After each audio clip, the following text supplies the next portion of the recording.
Evening, gang. Welcome along. It's Monday, the 19th of April, 2021. Welcome along to tonight's United Kingdom Talk, coming to you from the Chapel Hill Marina here in Lincolnshire. I'm so pleased I've got my cloud jacket back. Yes, I haven't worn this for months. Absolutely months, because of course I left it up here. Anyway, I hope you're well tonight. What stunning weather. Absolutely stunning weather I've had up here, to be honest, here in Lincolnshire since wrecked the bumpy road for litter. So I thought, well, that can be a little bit of a sort of reconnaissance mission, because obviously on a bike you can go a lot further and just have a look and see what's around. And so I did that yesterday, and I identified that this area was in need of slight cleansing. Not too much. It's not like in Bracknell, to be honest. There's quite a bit of a gap between items of litter, I'm very pleased to say. So I did that today. My sister, because we've exchanged... Oh, Christmas presents. If Maureen or Glenda... there was a bit of a confusion with the Christmas presents the other day, and I must apologise again for that. I'm beside myself with sorrow that I mucked up so badly the other day. But I now have your other Christmas presents, which I'll reveal to the millions of people watching this show at this moment. I will be revealing the other gifts that I wasn't able to show you the other day. All right, darlings? So, as I say, I went for the bike ride, identified new area for cleansing, and I did that this morning. Straight after the radio show, I came out of here, turned left, I had a bag and a new litter picker that my dear sister bought me, bless her heart. Unfortunately, it only lasted about 20 minutes and broke, because it's kind of made of plastic. But never mind, the things at the bottom that do that, they're like those things on the end of scorpions. I don't like scorpions. Fortunately, I don't think we have them at all in the UK, do we? Scorpions. Oh, they look evil. I mean, I don't know what's worse, spiders or scorpions. It looks a bit like a scorpion thing or a crab, and it clicks like that. And I did say to my sister, it doesn't look like it's wide enough to pick a can up. But it was. It was wide enough to pick a can up, but you kind of had to press the lever really hard to actually retrieve it. Didn't seem to have much of a grip on it. Do you know what I mean? Ladies, you need to have a grip on it. If you're not holding it tightly and moving it, it's not going to work. You really, really do need to have a really hard grip on that as you're moving it, doing that. Anyway, so I started picking up some stuff, and then I did this thing, and then the blooming thing snapped. So that was the end of my litter picker. Managed about 20 minutes, I think. But never mind, I carried on and used my little paws to pick bits of litter up. And I got to about 45 minutes walking down that road. I covered quite a distance, actually. And then I heard this. I mean, there's a few cars going past either way. They all wave.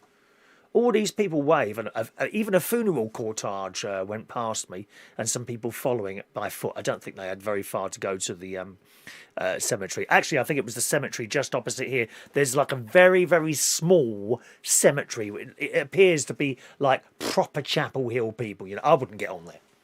They wouldn't. I wouldn't be allowed on there. I'm not a proper Chapel Hill person, am I? Those that have lived here for all their lives and all that business. And I haven't got my echo on here, have I? No. And I was going along, and then I heard this car slow down, and I looked around, and it was a white Prius. I thought, oh no, not Uber drivers, not out here as well, please. But no, it wasn't. It was a lady,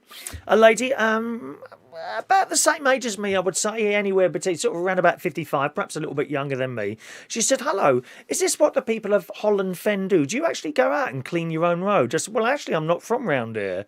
She said, oh, where are you from? So I told her. She said, why are you doing this here? I said, because I don't like litter all over the place. I said, I can't stand it. Does my head in. I said, in actual fact, it's not too bad here at all. I've walked 45 minutes, haven't even filled up a bag, but I think I'll probably have to go back soon. And once it's filled and go back the other way, then I have to stop. She says, do you want me to take the bag for you? I'll put it in my bin. How fantastic is that? And we must have had a 5 or 10 minute conversation there just about things. And do you know what? Doing this litter pick thing, if you're looking for someone to talk to, just go out, with a carrier bag and a litter picker and start doing it. People just talk to you.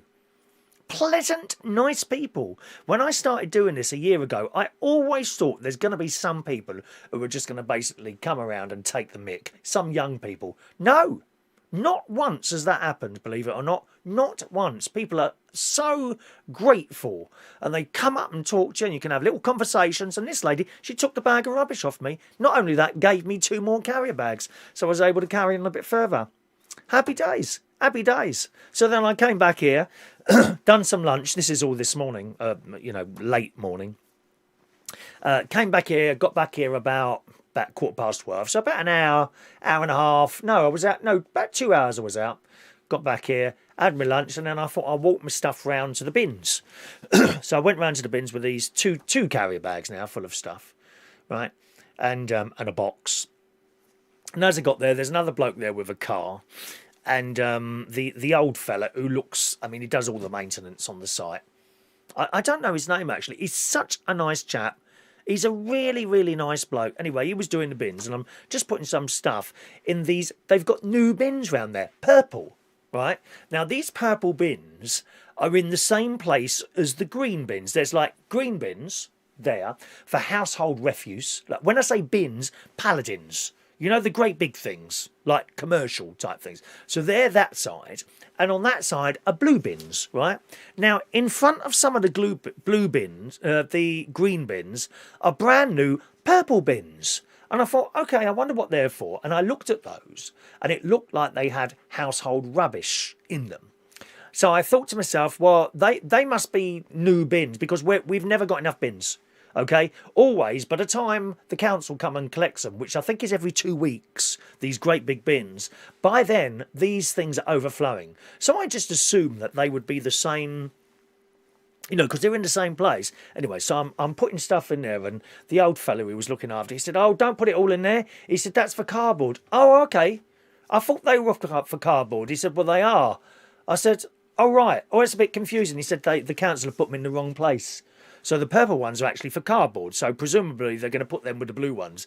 Why they've got a different colour, I don't know. That's kind of not making too much sense to me anyway. So I sorted out my rubbish.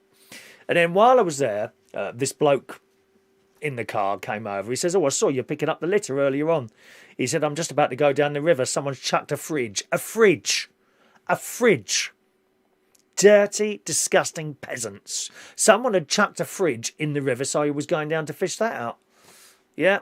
I said, oh, do you do this as well? Yeah, he said, yeah, there's a few of us go around and do this. I said, I thought so, because the river looks the river is the other way, you see.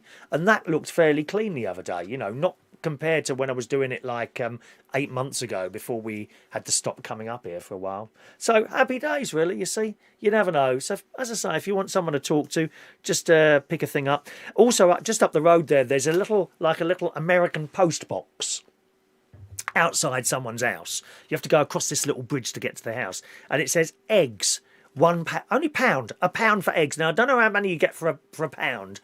I presume in there they probably got a little box of 6 eggs a pound, and it says it's printed on there.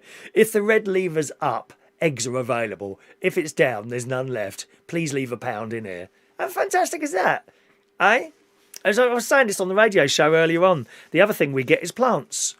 You know, people, just for a little bit of fun, probably, a little bit of extra pocket money, I expect, they grow plants in their various greenhouses and houses round here, and they just sell them outside on a table for a pound or two. You know, so much cheaper than a garden centre. Plus, of course, you've picked up these plants knowing of the love and effort someone has put in to creating these plants, and now you go and buy them for a pound. So I might actually go out tomorrow. I want to ring my sister and see if she wants to go out tomorrow and have a look around. You literally drive around until you see a table full of plants and you go over it. No need to knock at the door. None of that round here. You just select the plants you want. You leave the little money in a little plate or something like that in front, or a little box there, and then you go. No one nicks stuff. Don't have to tie anything down here. You know, I went to the bins earlier, come back here, I was gone half hour. I didn't lock my door. In fact, it was open, letting the air in because of the weather. Beautiful weather. What's it like where you are?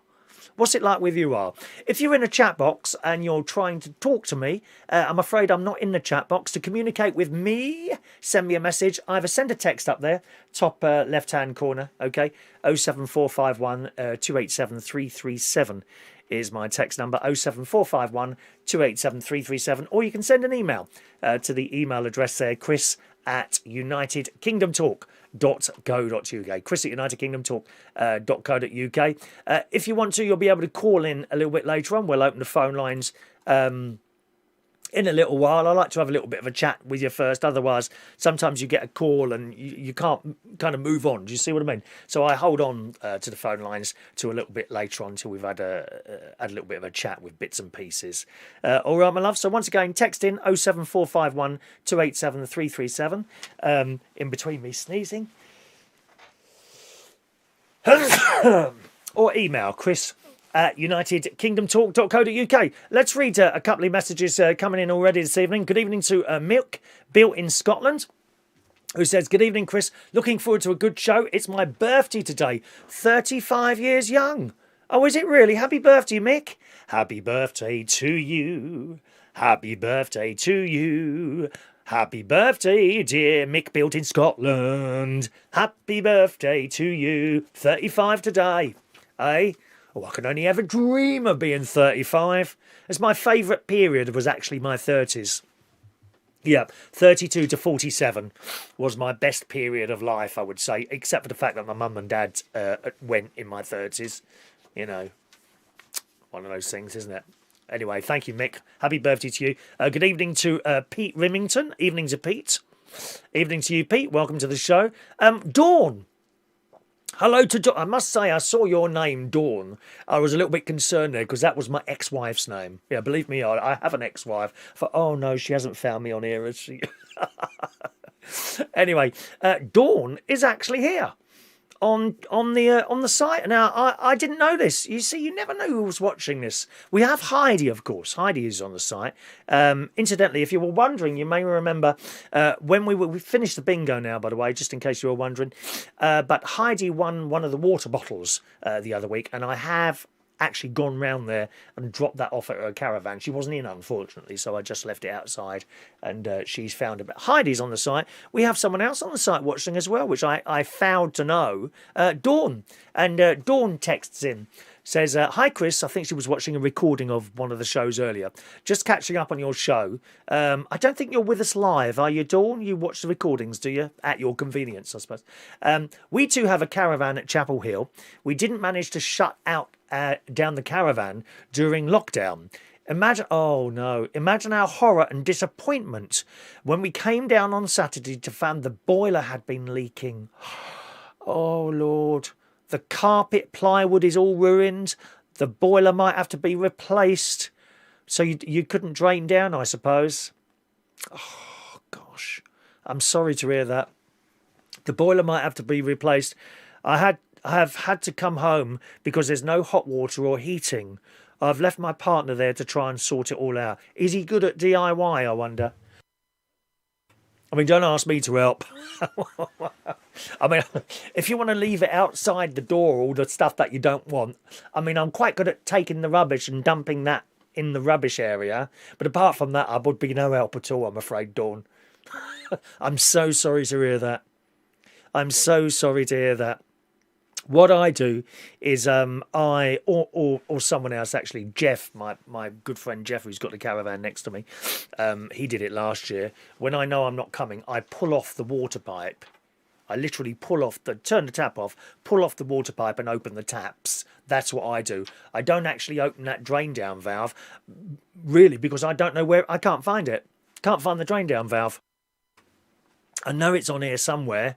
But I've looked, so, I mean, it was actually a plumber said, if you just pull off that main water pipe, turn the water off, pull off the main water pipe and open the taps, he said that's all you need to do. And that came from a plumber, so I don't know. I'm so sorry you've had that trouble, because I had a problem with my floor here. The seal underneath the door went, and the rainwater was basically coming in. I don't know if it was, like, gushing in, but nevertheless, and the floor, your floor's gone all soggy and bouncy, isn't it? Yeah, that's what's happened. You would think, wouldn't you, a caravan floor wooden floor. You'd think it would have some sort of seal over it, wouldn't you? So that if it got wet, it wouldn't do that. Why don't they have that? Do you know what I mean? It would make sense. Like, I don't know, a layer of varnish or plastic or something like that over the wood. But it doesn't. It's not, is it? Anyway, she carries on to say, I've had to come home because there's no hot water or heating. I've left my partner there to try and sort it all out. I was gutted because I've looked forward to my holiday for so long down at Chapel Hill. I'm so sorry, darling. She says, we love watching your shows. You make us laugh. My partner is called Ken, so it's Dawn and Ken. And she tells us where the caravan is. I won't tell other people that. And she's on the back row, on the riverbank. Oh, when I came here, one of the places I looked at was on the riverbank. But it wasn't for me. It was a bit dark inside the caravan. Not from the outside. It was decorated dark. Do you know what I mean? If I remember rightly, it was quite a dark red. It was very clean. And the people who owned it were very, very nice and that. And no, actually, it was Sylvie that showed us around. It didn't have any heating at all in it, I don't think, other than the bog standard, fan heater that's sometimes under the beds, or is it under the chairs or somewhere like that. But I just remember it. I feel it was quite depressing. I don't know what number it was now. My sister would remember. Anyway, she's on the back road by the riverbank. Pop along and say hello and look at the destruction the leak has caused. I will have a look. I'll have a look at that tomorrow. I'll pop over there after my little radio show tomorrow morning and have a look. I'm so sorry, Dawn, that's happened to you. Isn't that dreadful? Absolutely dreadful. Anyway, my love, I hope your partner's able to sort that out. If he's good at the DIY, unlike me, Good evening to George Bond. Hello to Jason Hughes. Good afternoon to Mark Jones. Hello to you, sir. Mark says, can I please request some annual leave from your show as I'm going to Torquay on Thursday? I'll catch up when I return. No, you can't have some time off, dear. What a blooming cheek. Watch it on your mobile phone. You can take a device down with you there, surely, can't you? Is that too much to ask? To take a device down there with you? How rude. Can I have time off from the show? No, you blooming well can't. What do you think this is, holiday camp? Oh, it is, isn't it? Thank you, Mark. Good evening to Gary Ross. Hello, Gary. Thanks for your Kerry Katona story, which I may be doing that a little bit later on. Hello to Paul in Cornwall. Hello, Paul. Good evening, donuts, chilling out with a cuppa. What, again? Again? Didn't you have donuts this morning? What's all these people having donuts all the time? Although I had donuts the other night down in Skegness. There was some rough people. I'm sorry. There were some really rough people walking around Skegness the other night. It was a bit scary, to be honest. And me and the family, me and my brother-in-law and my sister, and there was Gary and his family, Stacey, and the three children, Olivia, Evie, and Harry, were walking along. And on the beach, all we could smell was blooming marijuana, that stuff, that blow stuff. They said, oh, it stank. My brother-in-law, I don't think he's up with the smells of the area. And he said, what's that smell? I said, that's blooming drugs, that is. Oh, it's the most vile smell. At least with heroin, you can't smell the blooming stuff. They just die. I mean, now and again you step on a needle, but at least you don't get that smell, do you? It's just awful. Oh, the ghastly smell. Anyway, Spark has just sent in a new... I've got... Oh, by the way, I've got a little button box here now.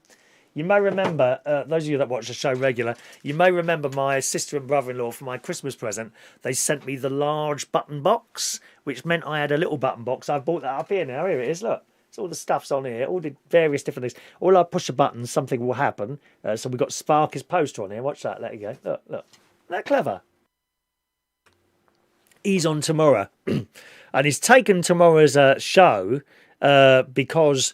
I said that I'd looked at the schedule, and tomorrow morning, when I do my radio show tomorrow, now you see, so if I just push that again, now where are we? With the email, look, see, then that comes up there. If I push that one, where's my poster? Here's my poster, that's mine. Yeah, so it's clever, isn't it? It's all on here. It's all on here. All on here. All right, there you go. Where's the email gone there? There's the email. I've got PayPal on here as well. Anyone who's sending a tip, there you go. You can send a tip there if you want to. No one's asking for money. Oh, hang on a minute. My little button box has collapsed now. Oh, it's collapsed. Silly old sot I am. There we go, that's better. My little button box, so that's all working. Makes it all nice and easy, you know. Really does make it easy to have that little box sitting there with your various buttons and things like that on there. What was I saying? Oh, yes, and I noticed there was no one on the schedule. 7 till 9. I had no warm-up man. Who's going to be the warm-up man? So I mentioned this, and Paul's obviously gone on there and booked those 2 hours as they were free. So good on you, Paul. So he's on tomorrow morning between 7 and 9 o'clock here at on Reach On Air. All right. Good evening to Diane Jebb. Evening, Diane. Rachel says, bless you. Yes, a little bit of a sneeze there. Good evening to you, Rachel. Hello to Maureen. Good evening, Maureen. Good. I'm glad you're there, Maureen, because look what I've got out of my car. Look. Maureen's Christmas card. There it is. Oh, let's get rid of that for a moment. Where is it? There we are. Do you want that there? There we go. There we are. Maureen's Christmas card that I've received at last. It was in the box. That wasn't the only thing in the box. Other things were in the box as well, which I'll show you. But that was Maureen's Christmas card this year that I've only just received. Beautiful card. Look at that. Isn't that lovely? The little robin on there. Thank you, Maureen. And again, please accept my apologies for getting so confused the other day. I just wasn't with it at all on Friday, was it? To Chris, wishing you all the best for Christmas and the New Year. Wishing you a wonderful Christmas. Love from Maureen. Thank you, Maureen. Beautiful card. I know it's not Christmas, but we will display this here just for today's show, all right?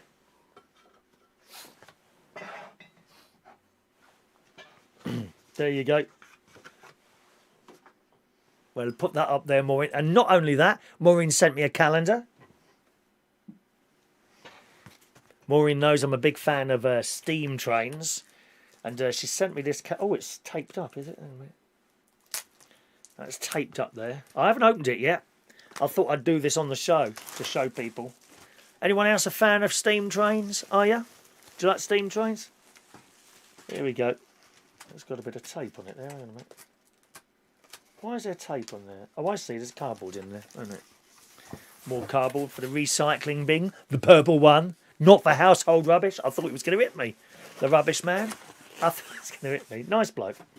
Hang on. Steam train. So we've already had sun months, haven't we? Let's have a look what we got. Oh, I see. It's just the one picture, is it? There we go. September, October. They're the old months there. Oh, here we go. There we go. What's that one there? I don't know, like, what train models are and things like that. I just like looking at them, you know. There you go. Look at these. Does it say where it is? I didn't say where that actually is, but these will all be somewhere in the UK. There's lots of steam railways in the UK, you know, usually run by enthusiasts. They don't make any money. They're just people that want to keep the railway going. I think some of them run as a service. Oh, yes, I think they run to timetable. You know, they don't just, you know, wait for a train full of people to get on. I think they do actually run to a timetable, but there we go. There's February. There's a red one there. It's a shame it doesn't say where they are, actually. They may be old photos, I don't know. With that old signal there as well. Beautiful, eh? Beautiful. March there. And we're now in April. There it is. Oh, that's an unusual. The Scarborough Flyer. Where are you going to? Scarborough Fair. That's the Scarborough Flyer, that one. All right, Maureen, I really appreciate that. Thanks ever so much, Maureen. You're very kind, darling. Not only that,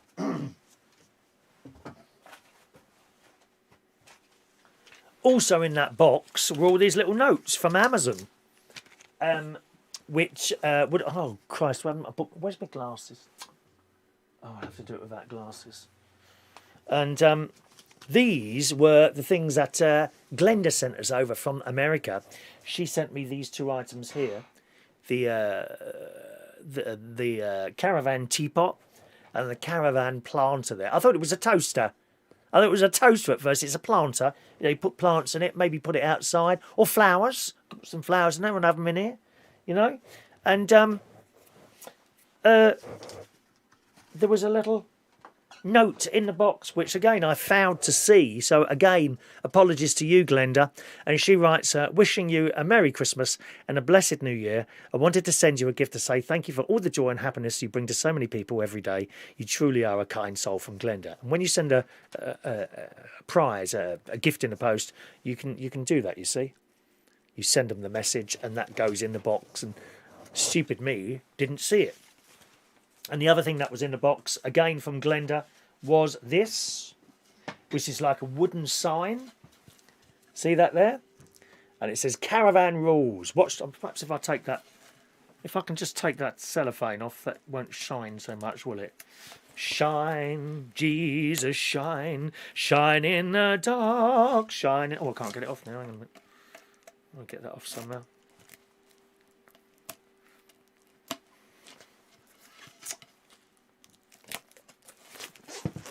There we are, because that won't shine if I show it to you like this, will it? So I'll find somewhere to hang that out. There you go. That's a lovely thing, isn't it? Caravan Rules. Watch the sunrise. Oh, you should see the sunrise from my little veranda out there. I've got a little window here, and the sun comes up over there and sets over there. The whole of the side of my caravan is south-facing. I am so lucky to have this position. And my neighbour next to me, she's got the same position as me, but there's 3 trees in the way, unfortunately, so she doesn't see it as well as I do. But it's beautiful, the sunrise, really. At the moment, I think I've got to see it. At the moment, I've got to be up really early, like I don't know, up past 4, something like that. 5 o'clock. It's coming up earlier and earlier now.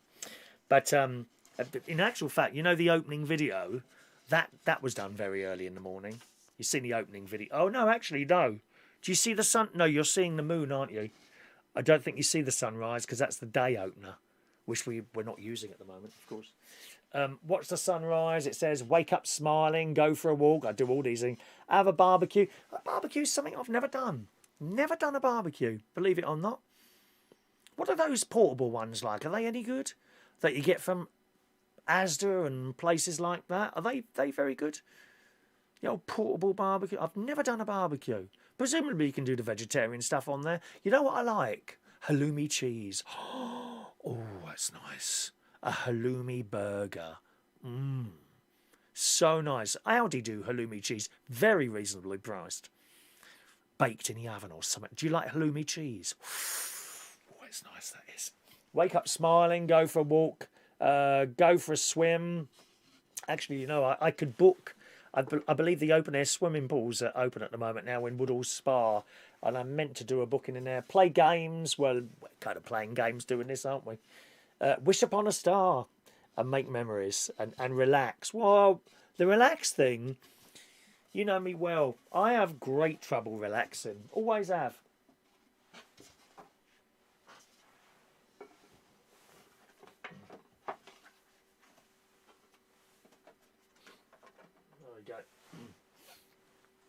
I've always had great trouble relaxing. Just sitting there and watching the telly. It's just something I can't do. That being said, I did watch last night's Line of Duty, almost live, about a couple of hours after it was on. I think, wow, what an ending. Anyone see that? I don't dare tell you what happened, because I told everyone this morning on the radio show what happened. Well, of course, was it Colin Kay or Tony King, one of those two? They hadn't seen it.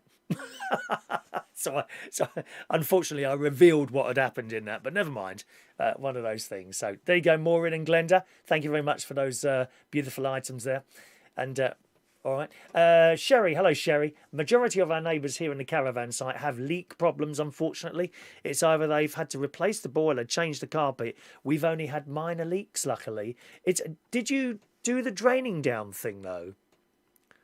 Did you do the draining down thing, I wonder?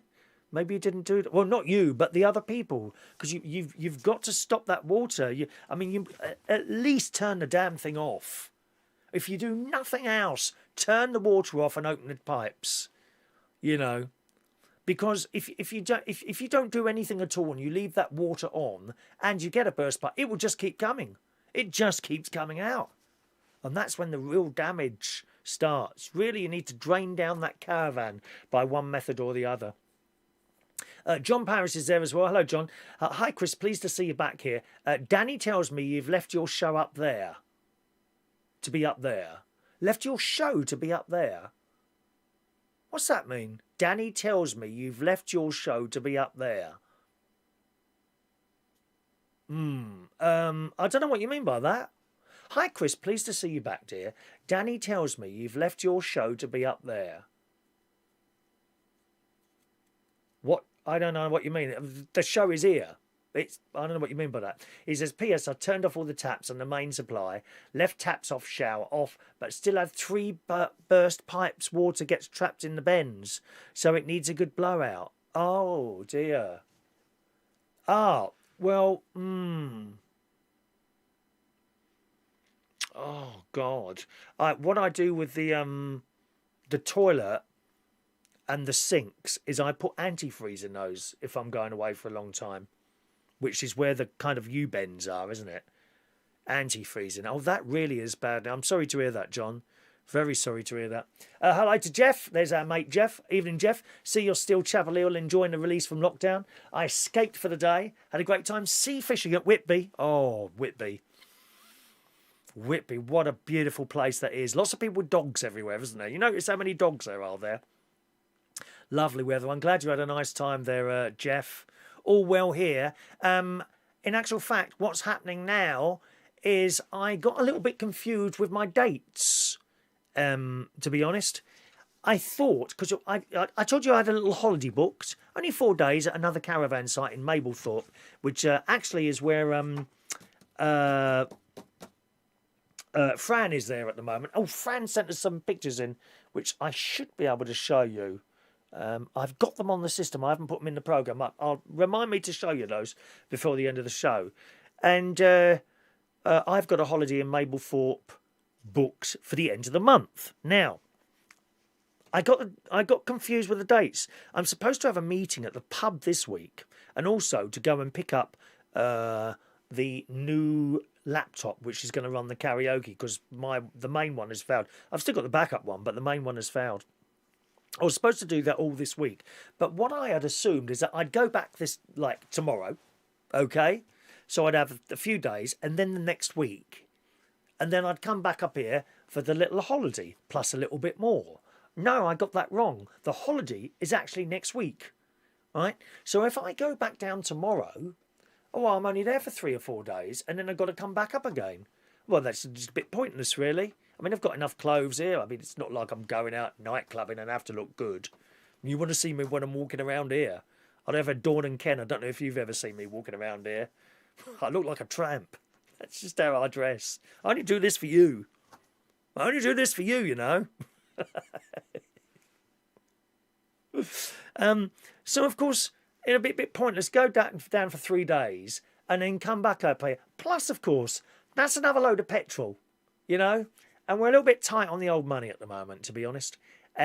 So, therefore, I thought to myself, well, you might as well just stay here. So I spoke to my computer man earlier. He was fine with it. I said, well, I won't be back now to the first week in May.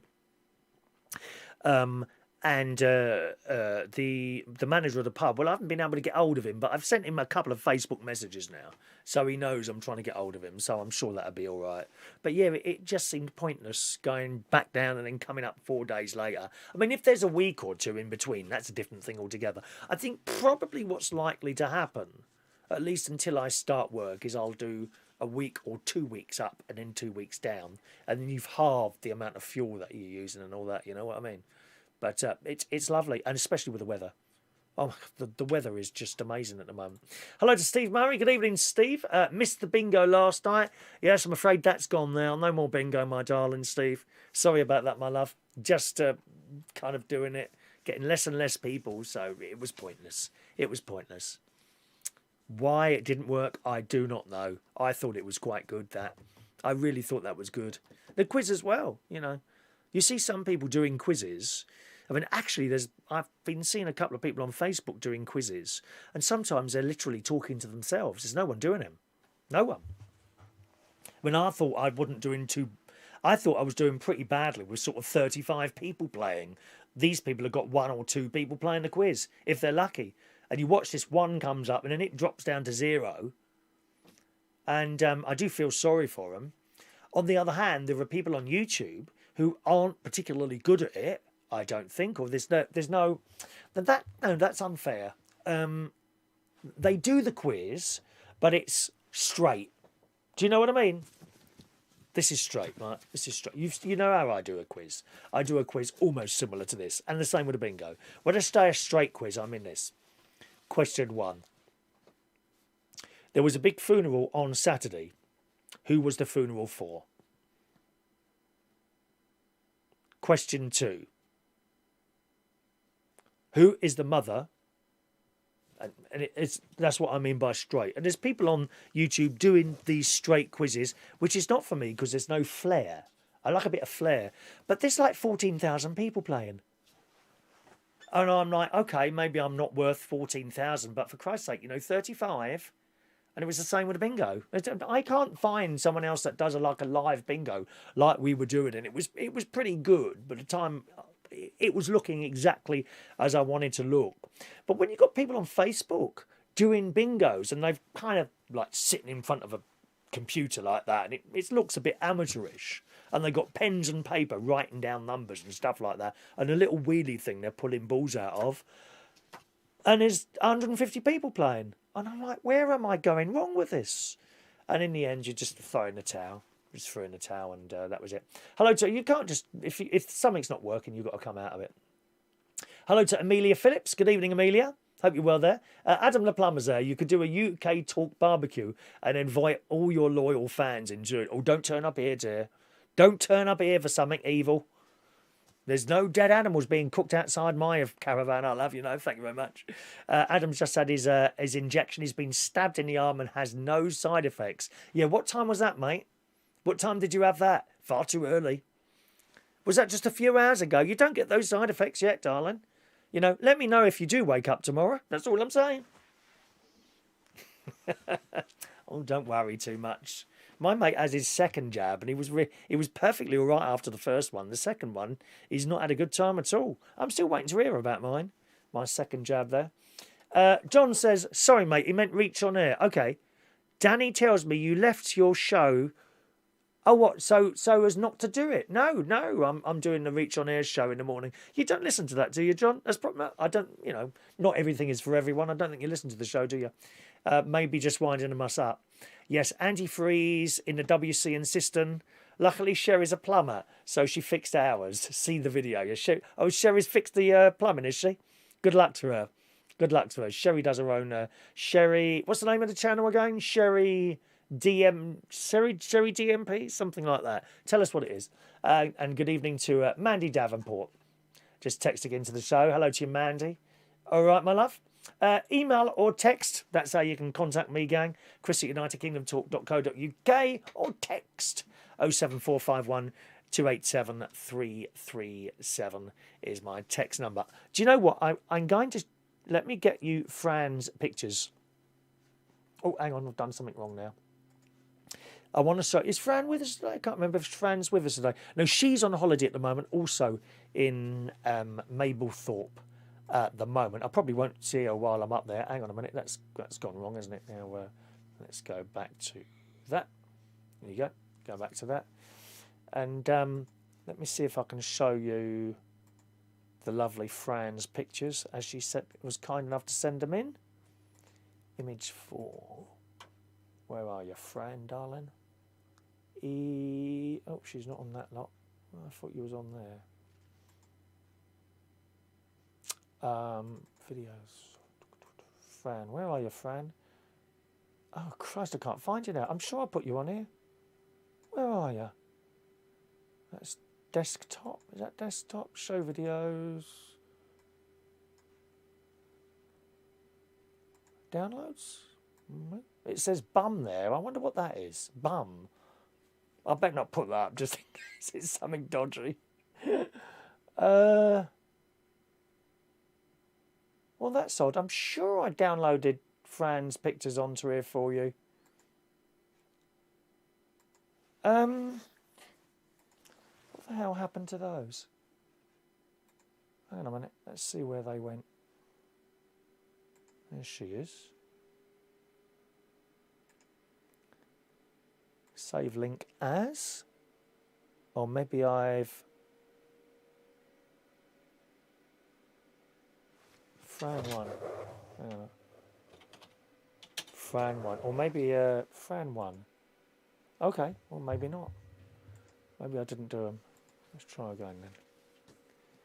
Fran2.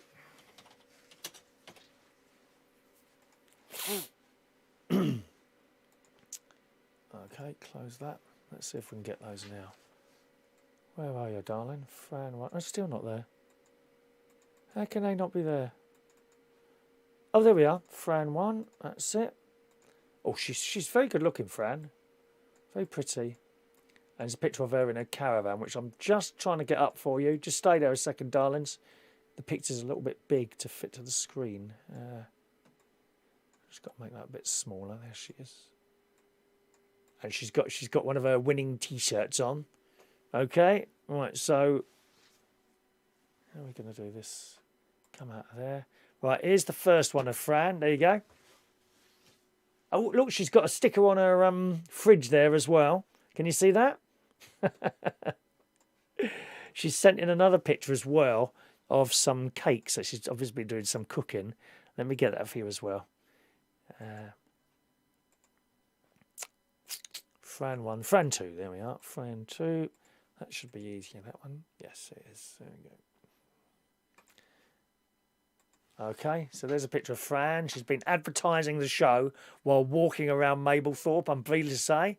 And there you go. There's some cakes that she's been cooking. Thank you, Fran. There she is. Fran's there. Fran's there. Hello, Fran. Just see you pop up there. She says, hope you're well, Chris. Sent you a couple of photographs. And she said, advertising your show in Ingermolds. How do you say that? Ingold Mills yesterday. The cherry and almond muffins are to eat while we are away. So very, very tasty looking. Thanks very much for that, Fran, sending those in. And she also texts her, I'm watching the show. So she's watching the show in the caravan tonight. I suppose there's, no entertainment at the moment in the entertainment complexes. We aren't expecting any of the... oh, hang on, I've got 2 lots of water here. Which is the new one? I think that might have been a new one, mightn't it? Don't know. Yes, we're not really expecting any of the entertainment venues to be opened, actually, when we're up at Mablethorpe on next week. But maybe they will be, maybe they will. I can't see them being open. Certainly, you'll be able to get take-out food and all that, and nice chips. Chips. Yeah, there was a really fit bloke working behind the pizza place there last time I was there. I wonder if he's still there. Very exciting. Very exciting. Okay, let's do some of our show then. And here's a question for you. What would you like to see back on the telly? Anything? Now, we've done this before with quiz nights. We talked about quiz nights once, didn't we? What quiz nights you'd like to see back on the telly. So we've done that. Is there anything else you'd like to see back on the telly? Anything at all? What would you like back on the telly? Now, bear in mind, perhaps if it's a very long time ago, a lot of the people will be dead now, won't they? So they can't be on. Although you can bring stuff back with different actors. That's been done many times before. Sometimes successfully, sometimes not so successfully. And I ask you this because they're bringing back The Bill. That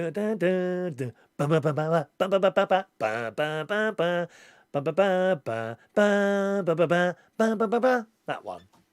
I might have that music wrong there. I noticed that when I sing TV theme tunes, we don't have a problem with copyright. Why is that then? Why is that? The Daily Mail is reporting, and the other papers, this is the Daily Mail's take on it. The Bill is reportedly set for a comeback, with 3 of the hit show's biggest stars interested in making a return. It's understood that Graham Cole, Trudy Goodwin and Mark Wingett have been approached by writer Simon Sansom, who has allegedly acquired the rights to the programme. A source has also claimed that the idea for a reboot, thought to be named Sun Hill, after where the station was based, really kicked off after the original cast reconnected in 2020. What TV programmes would you like to see back on the telly that are no longer there? Text in, or you can call in now. Phone line's open, gang. 020 8144 3477. It's a local London number. It's not a premium rate number. Once again, if you're new to the show, if you're trying to chat to me in the chat box, I'm not in the chat box. You need to either send me a text or email, or you can call in now on our call-in number or Skype. Either or, okay? Skype is United Kingdom Talk. Phone number 020 8144 3477. What would you like to see back on the telly? Anything at all.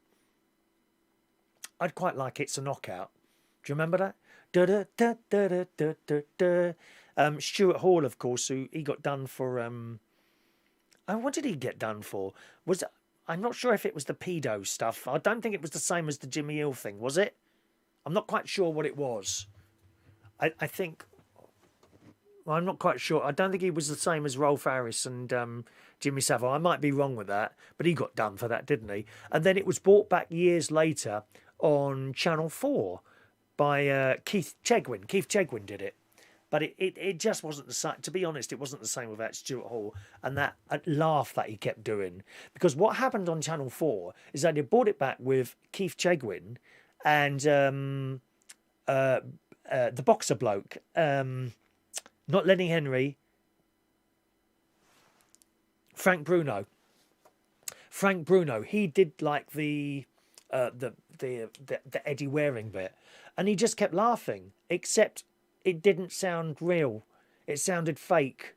You know, be very careful what you say about Frank Bruno. It just didn't sound right. It sounded like someone recorded in him laughing and edited it in. Didn't sound right, and it didn't really work for me. It's a Knockout on Channel 4, but I'd love to see that back. It's a Knockout. But Generation Game, I'd love to see the Generation back on the telly. You know, Bradley Walsh, please. Bradley Walsh needs to be hosting that. Not Philip Schofield. Not Holly Willoughby. Not Ben Shepherd. Let's have someone new. Well, if not Bradley Walsh, someone new. Give us someone new to look at. Give us someone new. Same old people all the time, innit? Bradley Walsh would do a good job of that. I know he would. I mean, he turned Blankety Blank into his own thing. You know. Love to see that. Some of the old style comedians, you'll never see those people again, I'm afraid, or anything like it. Not allowed. Politically correct now, I'm afraid.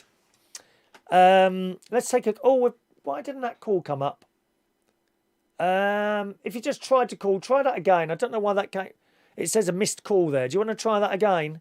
I don't know why that didn't sort of come up in front of me. Don't say the phone's not going to work tonight. That'll be disappointing. Oh, there it is. There you go. That's working now. Hello, who's on the line, please? Hello? Hello, who's that? Nope, no one talking there. Oh, okay. I hope that's working tonight. Fingers crossed the phone's working tonight. Anyone else? What do you want to see back on the telly? Going back to the bill then, they told The Sun, Simon started investigating the rights. This is the bloke who's bought it there. Oh, there we go. Let's try again. Hello, who's on the line, please? Hello? Hello, can you hear me? Hi, this Hello. is Tom. How are you? I'm very well, Listen, thank you. Who's that? my sister told me you were posting some rather nasty comments about her on Just a minute, I Facebook, can't right? hear you properly. Say that again? She said you called her, quote, tubby lumpkins on her most recent selfie. Is this true? Yes, probably. Look, don't give me the runaround. Did you leave the comment? Yes or no? You sound really nice. Do you fancy coming over for a Okay, bit? well, she says it was you, Oh, so forget clearly her. there's a You problem sound here. really nice. No, you sound really nice. Do you fancy coming round? How about a nice cup of tea So first? how should we settle Bit this? hanky-panky? No, I didn't think so. That's how you deal with those calls. You want to hear what I say to some of these people who try and sell me stuff. In fact, you don't want to hear. They don't call back after they've finished. My sister, well, she won't put the phone down. She says it's rude to put the phone down on these people. Going back to the Bill story. Yes, Simon, he's the bloke who's investigated the rights, managed to acquire them. 3 of the best known stars are in talks and is hopeful he can get them on board. Is that something you'd like to see back on the telly? The Bill? Were you a fan? I don't think I watched the Bill very much at all, to be honest. No, hardly at all. Thanks so much to Stephen. Stephen sent a little tip in this evening. Thank you, Mr. Stephen Petty. sending in a tip in tonight. Thank you. I haven't got my little tip tune here at the moment. Let me just bring that up. If you're going to send a tip in, I must play a little super chat jingle, as you well know. We can't have people sending in tips and not having the super chat jingle. Eh? Come on, gang. Who do you want to see back on the telly? Let me know. 0208 144 3477, 07451 287 337 for the texts. And thank you very much to... it's not on there either. Oh, Stephen, I haven't got my little super chat jingle. Can you ever forgive me for that? Unless it's on here. Hang on a minute. Might be somewhere else. I'm determined to give you your jingle. You've paid for a jingle. You must have it. Hang on a minute. Is it there? No, it's not there either. Oh, hang on.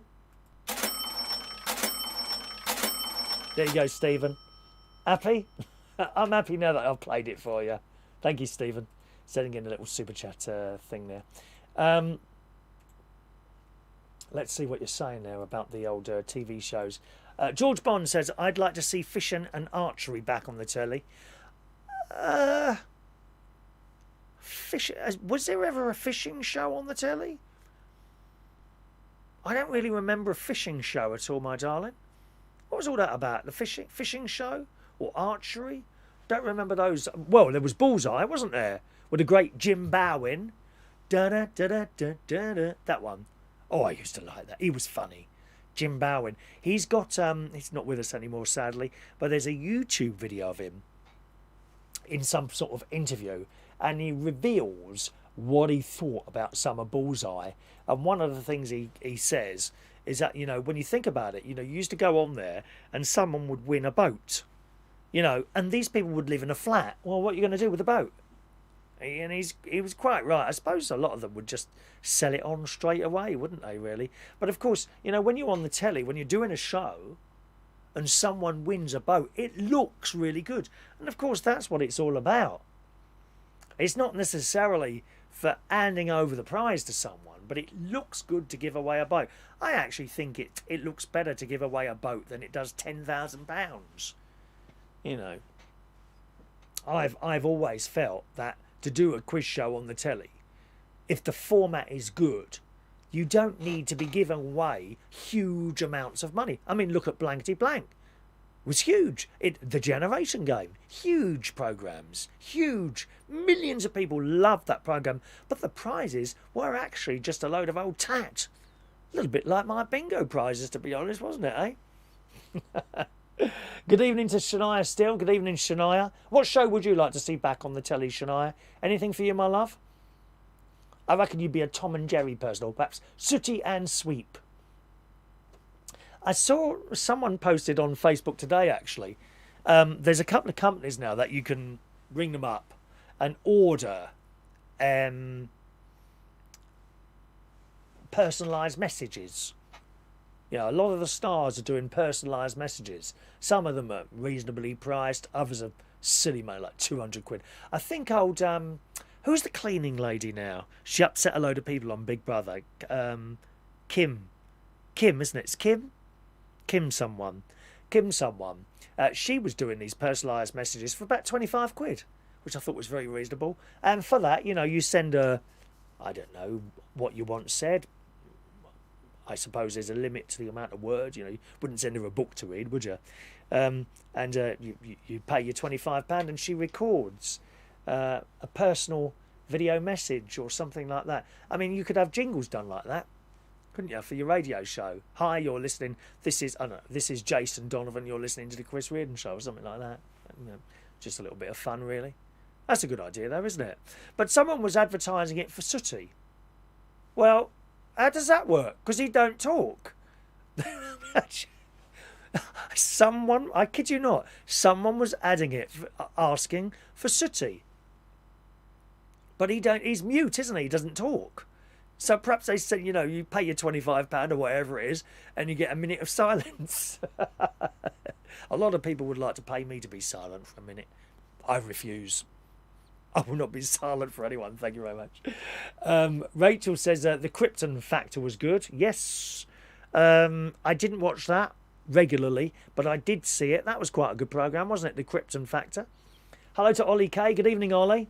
We're just talking about TV programmes that you'd like to see back on the telly that aren't on anymore. Now, you being a younger person, presumably your idea of what you'd like to see back on the telly that isn't on anymore would be completely different to ours, perhaps.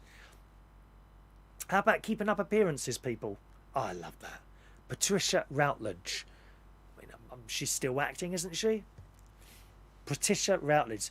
Da, da, da, da, da, da, da, da. I had an auntie just like Patricia Routledge. I kid you not. Auntie Shirley. She was just like her.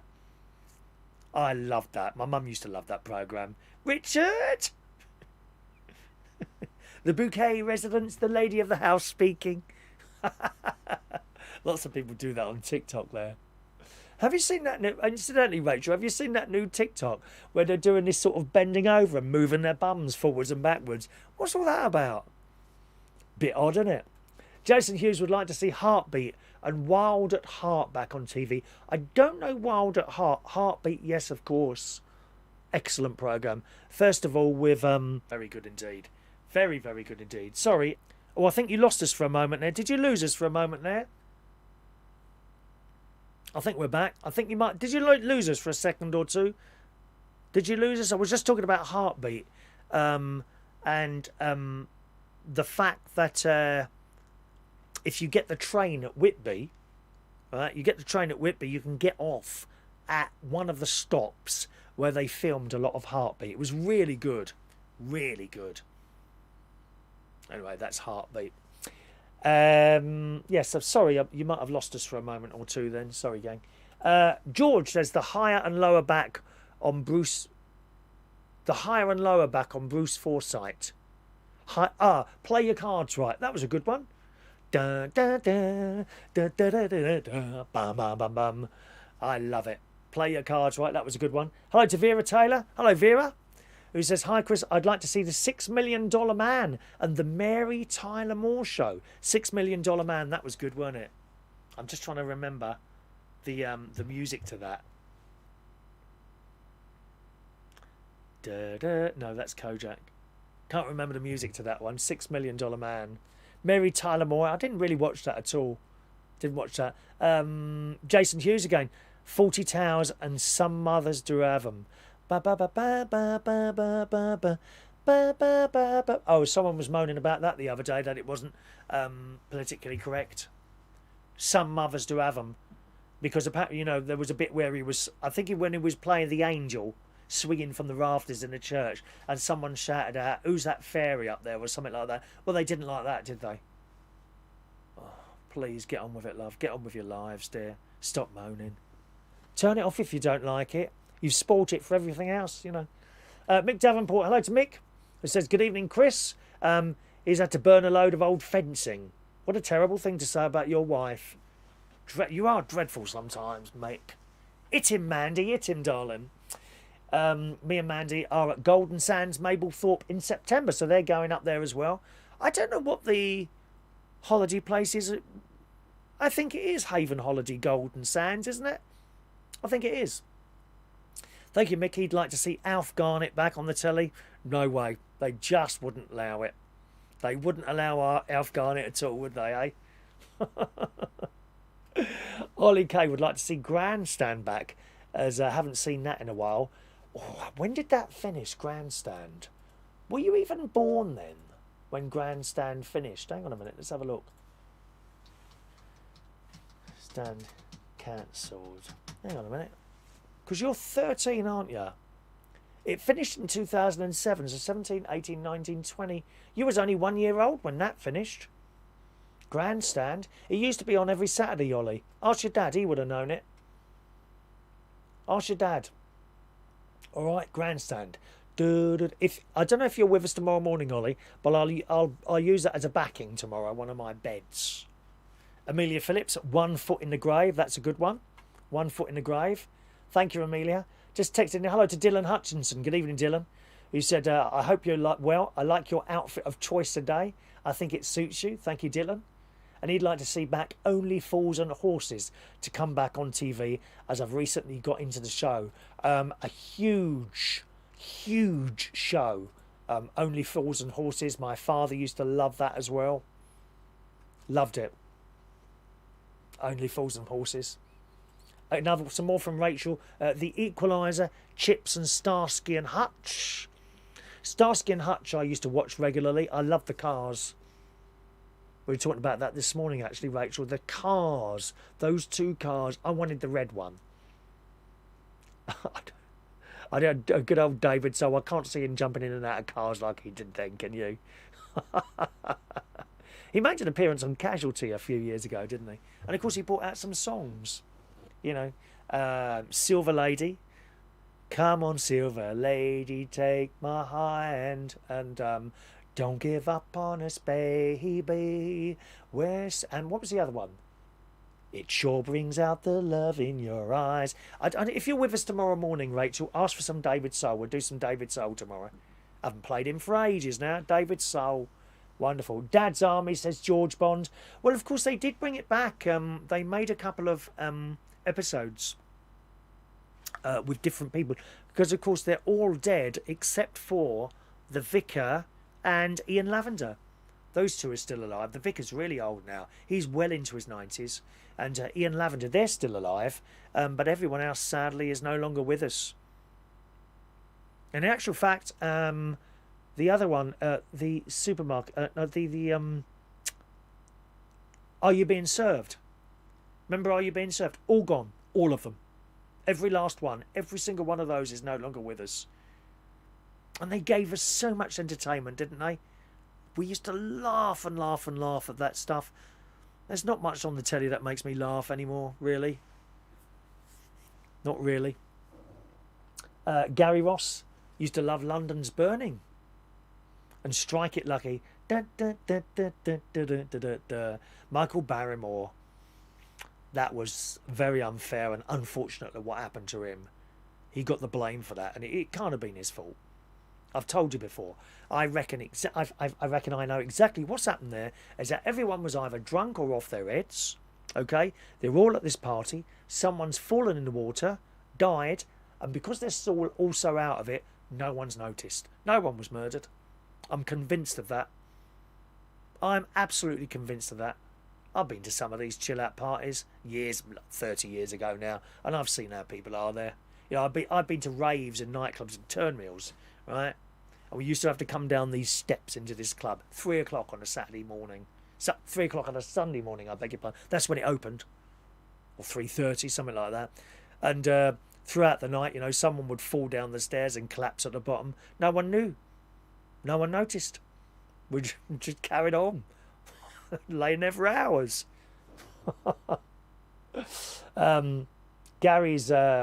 Gary Love is pleased the bill is coming back. I'd like to see Strike It Lucky back. Those old televisions. You remember those old televisions with the arrows on there, you know, to go across to the next one.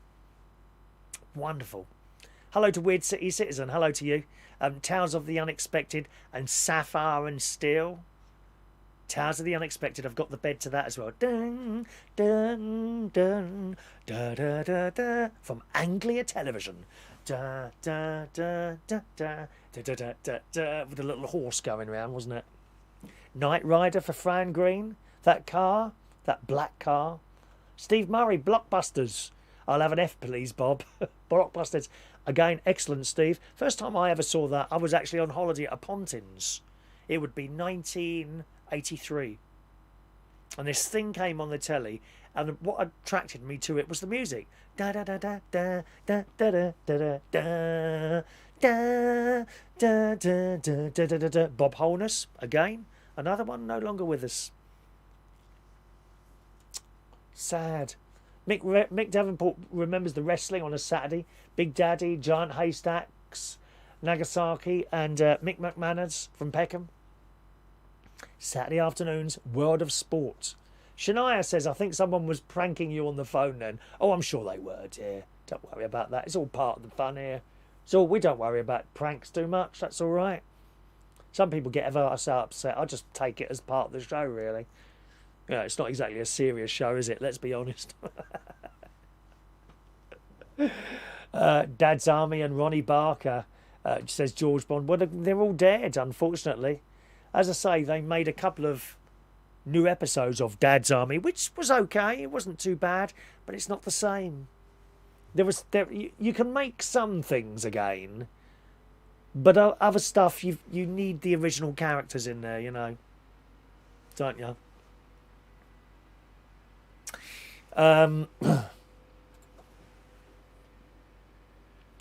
Ollie, the theme tune I use for my intro, Vision On, yeah.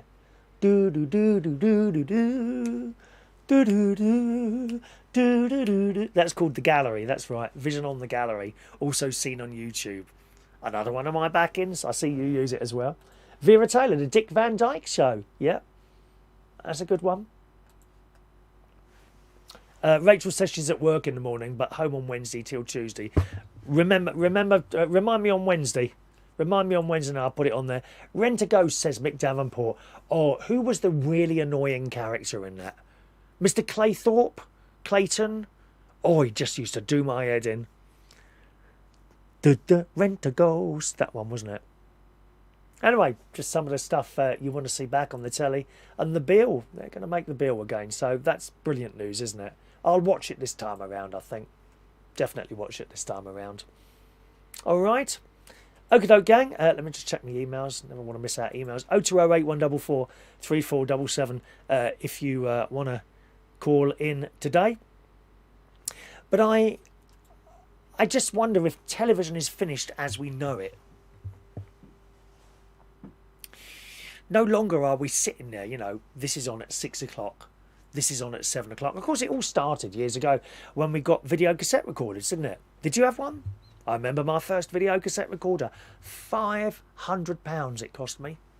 1982. It didn't work properly either. Got it from this place in Wandsworth.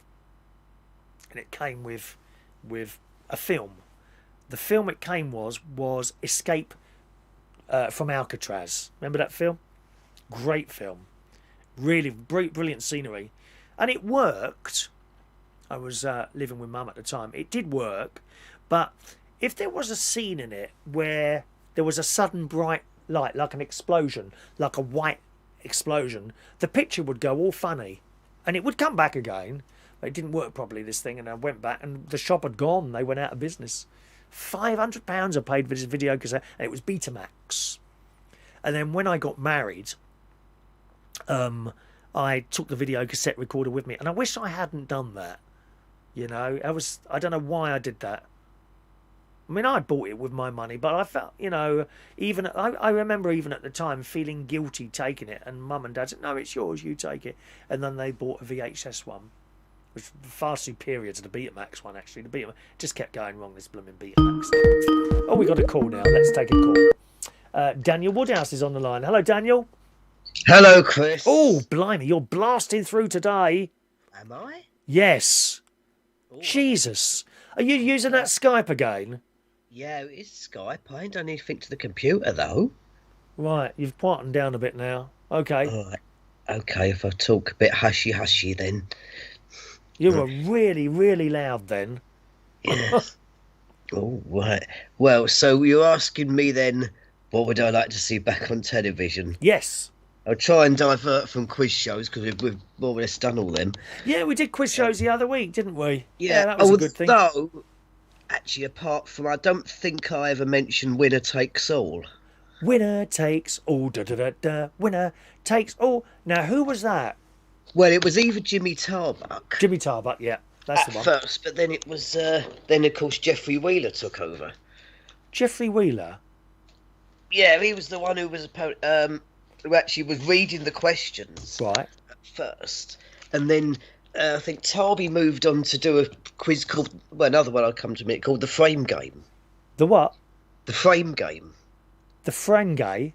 Yeah, the Frame Game. Say it again? The Frame Game. The Frame Game. Yeah. Okay, yeah. So then Geoffrey Wheeler ended up doing Winner Takes All on his own. Right, okay. You see, but now the Frame Game, because I know we've not covered this one before. This was interesting. You might watch this later. Was that a quiz show or what? Yeah. Okay. We watched this later on YouTube. It was about Yorkshire Television, 1987. Right. And it was, although people haven't realised, I'm the only one who's realised this. It was based on the premise of something called the portmanteau. Okay. It's that thing where you combine two phrases where the first word of one and the last word of another are the same. Yeah. So then you'd have like the first and last word, and then you'd have to guess the middle word. Okay. Next the two words together, and it was based on that idea. Right. Well, I've never seen that. Yeah, Never seen that one. What else? Any dramas you like to see back on at all? I'm not really a drama person. Okay. I mean, especially, I mean, even well, I mean, when you mentioned this morning, because obviously you're saying most about drama, and I mean, you know, I still would hate now Grange Hill. Oh, really? Right? There was a reason I hated that. I mean, we had this girl when we lived at East Ham. There was the girl across the road. My mum would invite her in on me on a Friday, and to my disgust, she'd let her watch Grange Hill, and I used to think, oh my God, please, we've got to watch this. Well, that's where you've gone wrong. You missed an opportunity there, Daniel. Well, I realised you could be married to her by now. Well, no, I think she's no. She's actually on my Facebook, funnily enough. Oh, is she? Well, what are you waiting for? I think she'd say he's a nice boy, but he's not my type. Oh. They all say that to me, strangely enough. I don't understand it. No one seems to want to know, not even Mark Bowles. I mean, they're still waiting here. You know, I've sent him keys in the post and pictures of how to get here and even a map. Nothing. Yeah. I'd get all the girls from like. Well, I get they want to flirt with me. They like some girls I know have like good flirts. Yeah. Well, never mind. Yeah. But anyway, programs. Yes. Well, what was it? Oh yeah, why I hated Grange Hill. Yeah, because I thought I never liked school anyway. Right. In fact, I'll tell you one thing about me at school, but I hated school anyway. So I realised now why I hated it, because I thought, you've had such a terrible day at school. Yeah. Why would you want to come home and then watch a load of all terrible stuff going on in another school? Yeah, but because it was nothing like school, was it? I mean, you'd never see half. Well, we never used to see half those things going at our school. We were a very strict school. I went to very strict. I suppose maybe it's a kids thing. Perhaps kids just like what's in trouble. I don't know. Yeah. But actually, I will tell you, because I remember this morning. Something happened. Like, imagine the worst school teacher you can imagine in your life. Oh, that'd be my history teacher. Yeah, carry on. Well, this one,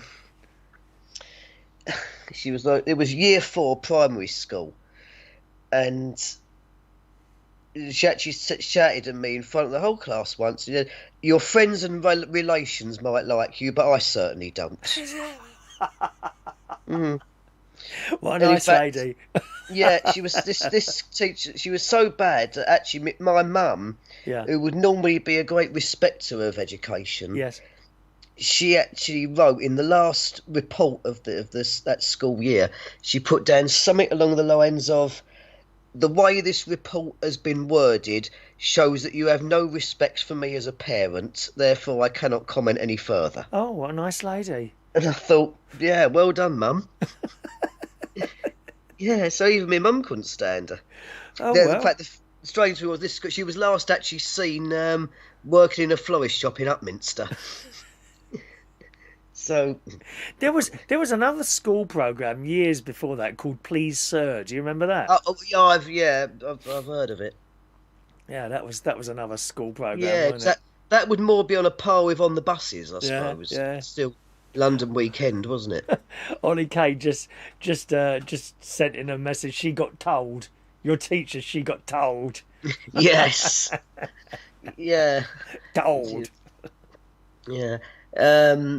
Yeah, on the buses, of course, we all do. Oh, wonderful! Yeah, I think the whole thing with the buses, it was run very differently then. I mean, it looked to me years ago that it was actually a pleasure to work on the buses, and I don't think that's the case anymore.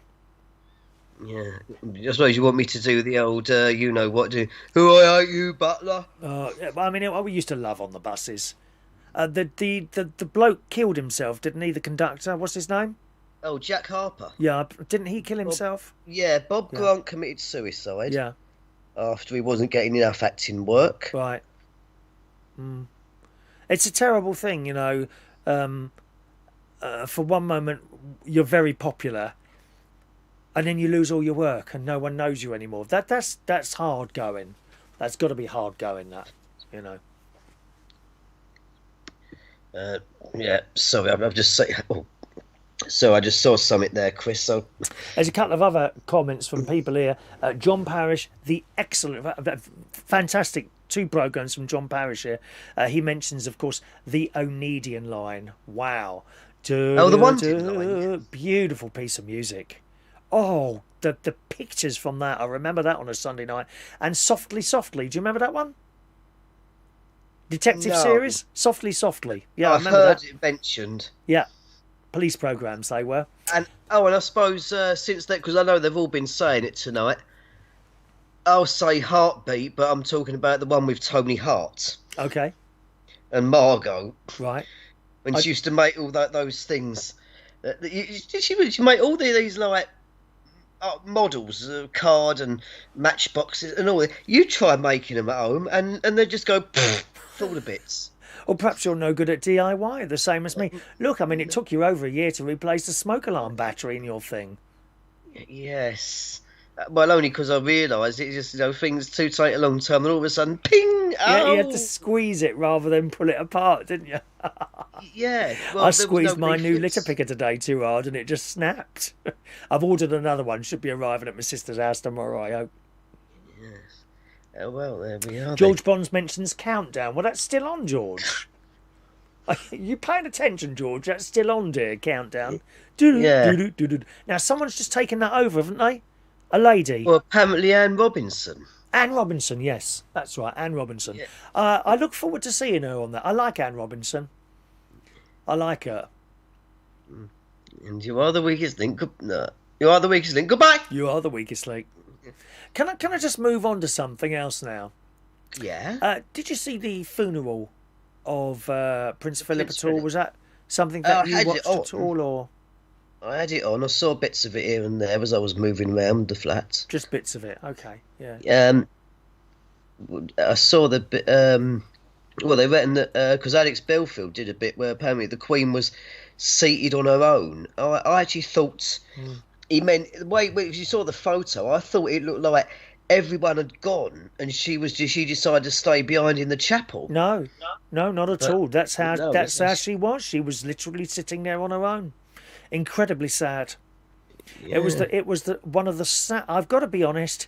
I know you see pictures on the telly of children dying and disabled people and all that business. But for me, I think seeing the Queen sitting there on her own on that chapel, that has got to be one of the saddest pictures I have ever seen in my life. It was awful. And why, oh why, no one could sit next to her. I was talking to, funnily enough, the bloke by the bins earlier here at the site. And he was saying, I know about COVID, but she must have like the maid, her personal maid. Now she's with her all the time. Couldn't she have sat with her? And I'm thinking, well, no, she's not a royal. But I tell you who else was sitting on his own? Harry. Couldn't Harry have sat next to the Queen? Because I remember at my father's funeral,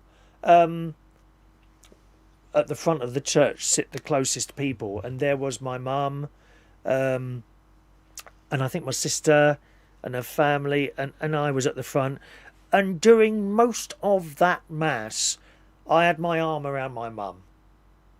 Now, that's what the Queen needed. Someone next to her, not necessarily with their arm around, but it would have helped. And Harry seems to have been the perfect one, because say what you will about Harry, he's done this, that and the other, and he's, well, good luck to him, whatever you want to do, mate.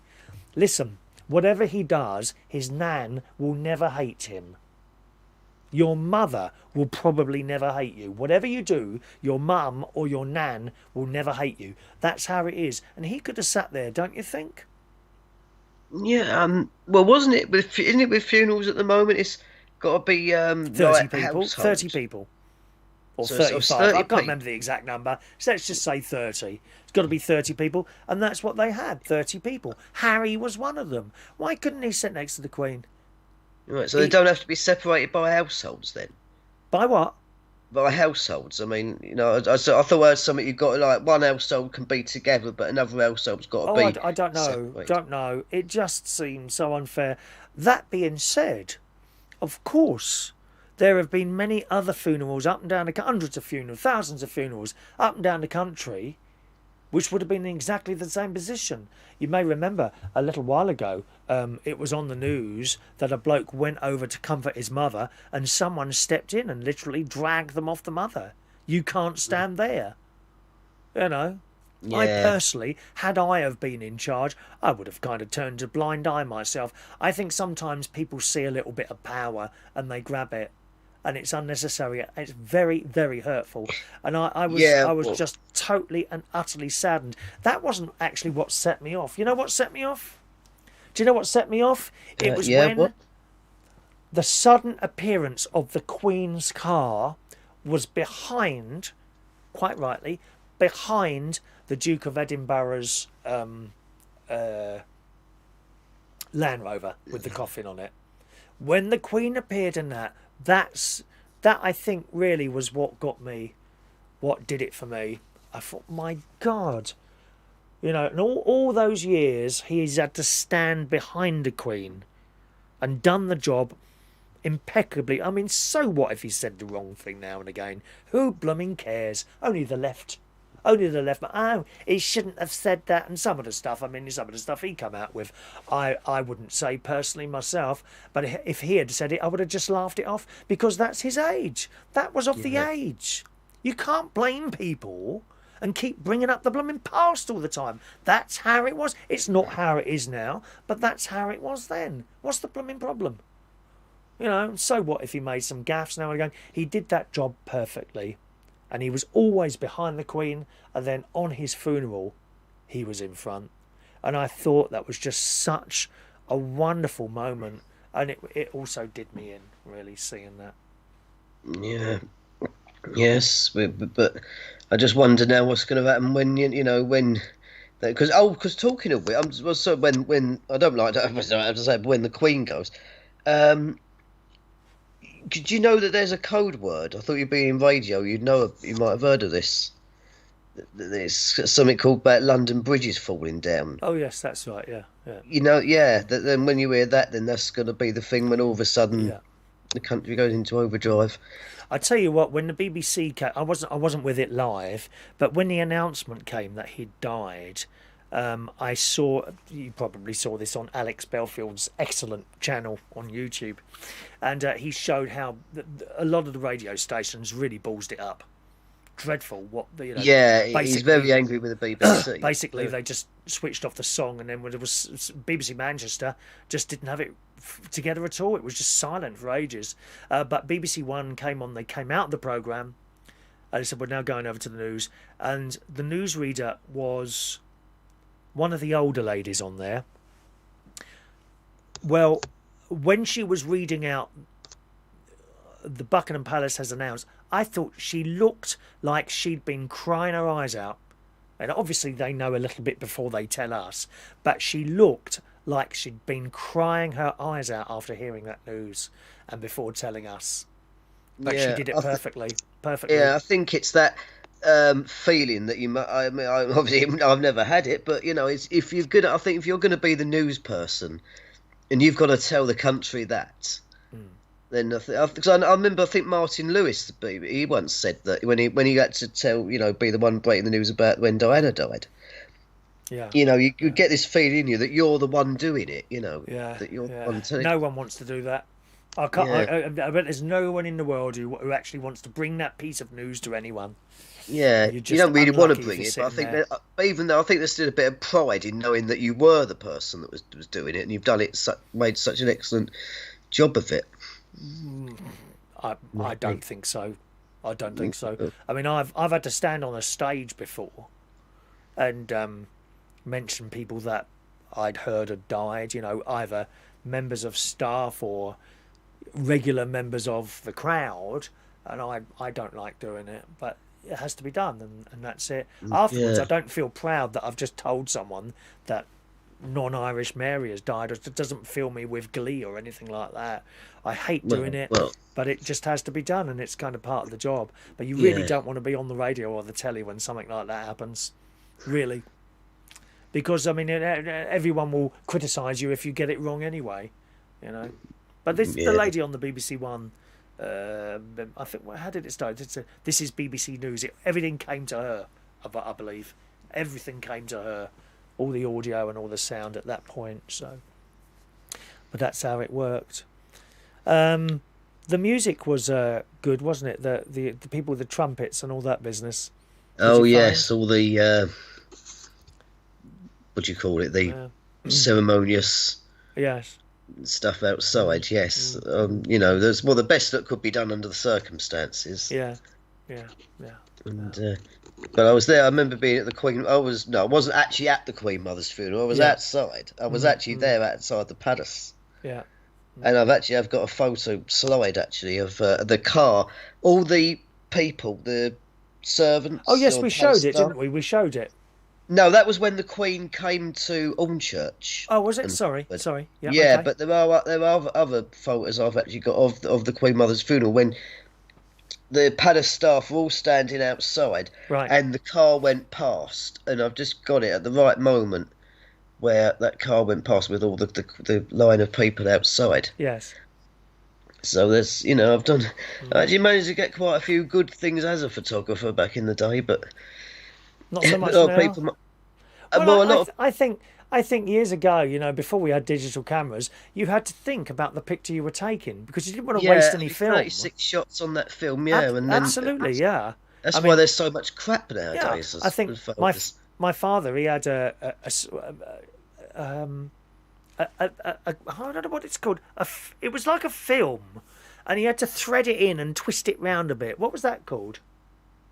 It wasn't a cartridge. He had to put the film in, pull it out a bit, attach it to these cogs, and then twist it round a bit, and then close the camera, and it was ready. Yeah, that's probably so at medium format. I think it's got to be. I don't know what that was called. Yeah, something like medium format. I've heard it called. Where you actually have cartridge cameras where you drop in this bit of plastic. But anyway, even on my dad's, I think the maximum he could take was 36 pictures.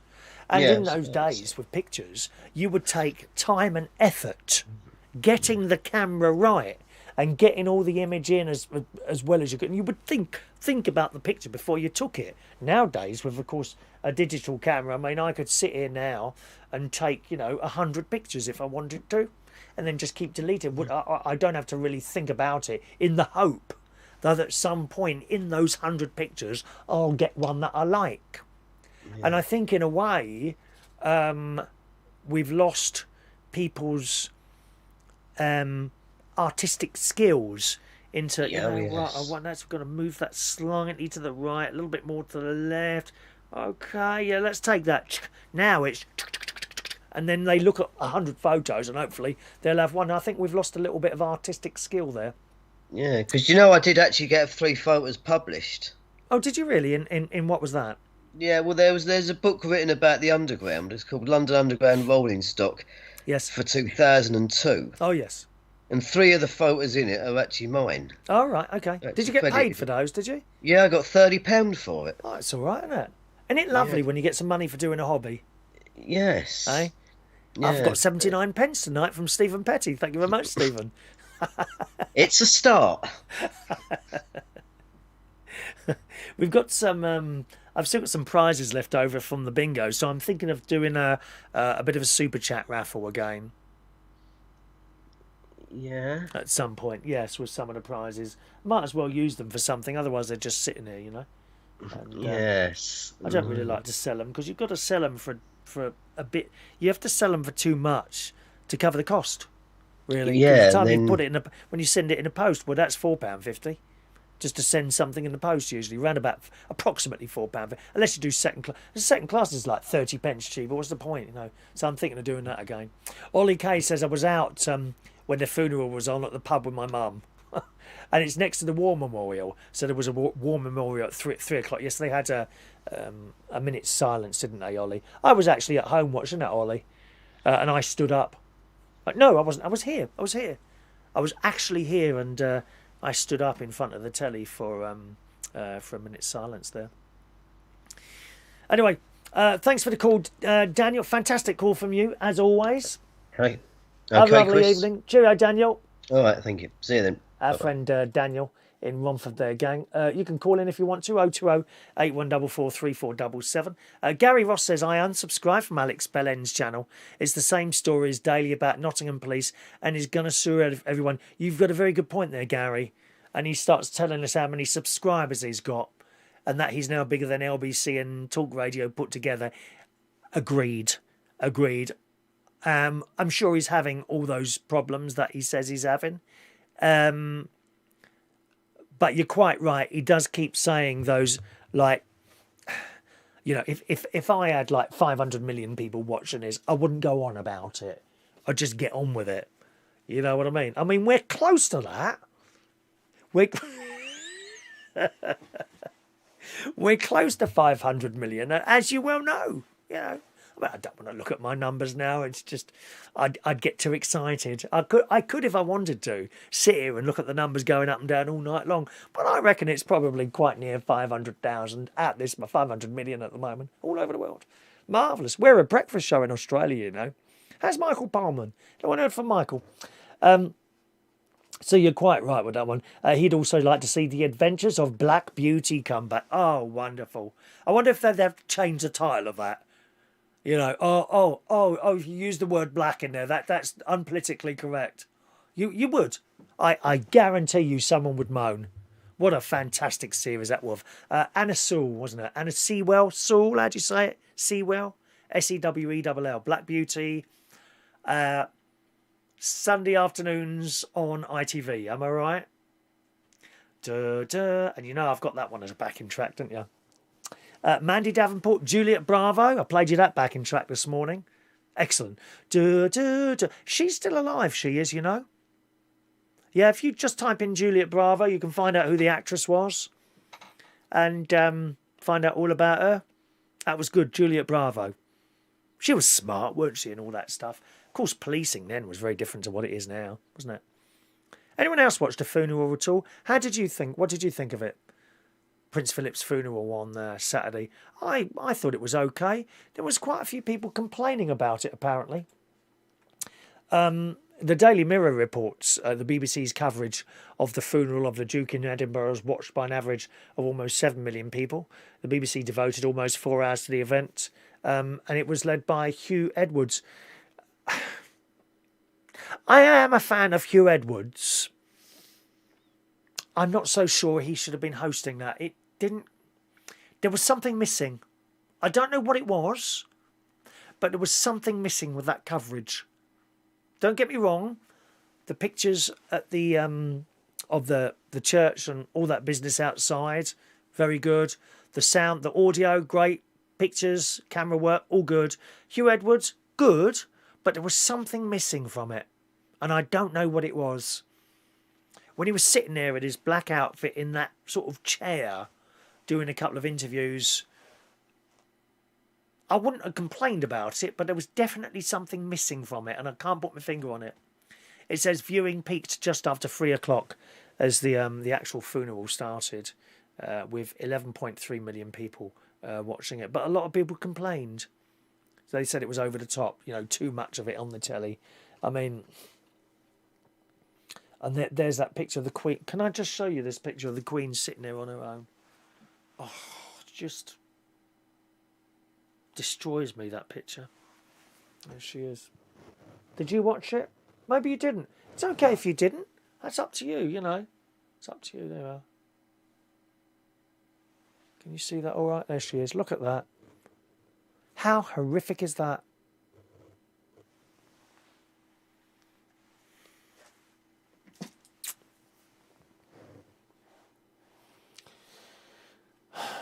Anyway, a few people were complaining about it. Vera says, I've had to do it 3 times, telling members of my family when someone died. It's not an easy thing to do, is it, really? Rachel didn't see the funeral. We were at the Lincolnshire Wildlife Park near Skegness that day. Thank you, Rachel. Weird City, greatest theme tune of all time was Dallas. I'd like to see that back. Well, of course, it did come back. It came back for 3 series. And then JR died. I think I can't remember at what point JR died. Didn't he die and then they went on with one more series? But the ratings just bottomed out completely. I mean, it wasn't doing that well. American television is all led by ratings, all of it. And if they don't get good ratings, you're off. End of. That's just how it works over there. And they didn't get good ratings and they dropped it. I quite enjoyed the reboot of Dallas, to be honest, with those other actors and actresses in it. I enjoyed it. Really enjoyed it. But Dallas,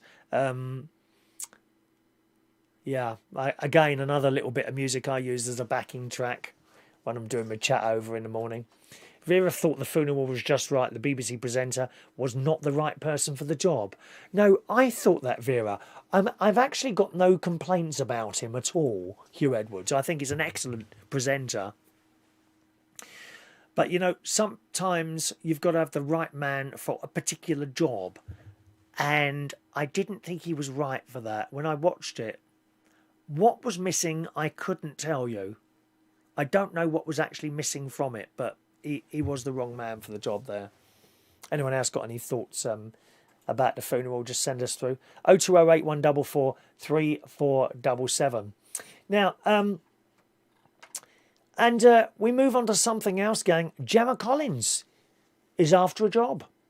She's after another job. Now, this was in The Sun last week. And a couple of times, sometimes what happens with these particular shows is that I have like a menu of what I'm going to do. And often we just don't get to the end of it. And this one I've had on the menu 2 or 3 times now. But we've got to it today. Gemma Collins has got her eye on a new job. In The Sun, Gemma Collins has put her name into the ring to become the next James Bond. I'm not being funny. But can you see her jumping across roofs, running through jungles, or on the moon like old, what's his name? Roger Moore. That was my favourite one, Moonraker, because it was just so over the top, weren't it? Moonraker. My favourite James Bond was Roger Moore. I liked his humour. Loved his humour. Of course, also well known for The Saint, wasn't he? Well, Gemma Collins wants to be the next James Bond. I have no problem with a woman being a James Bond. You know, it makes no difference to me. Or black. I couldn't care less what colour you are. You know, just get the right person for the job. If it's a white man, fantastic. If it's a black girl, fantastic. I don't care. But make sure you get the right actor. Don't just tick a box to say, you know, for the sake of it. Because there's some people on the telly in it, and it's clear they're in the jobs they're doing to tick a box, and they're blooming awful. Blooming awful. I thought when it comes to James Bond, the actor, he's got a French name, I can't remember his name, but he played Lord Hastings in Bridgerton.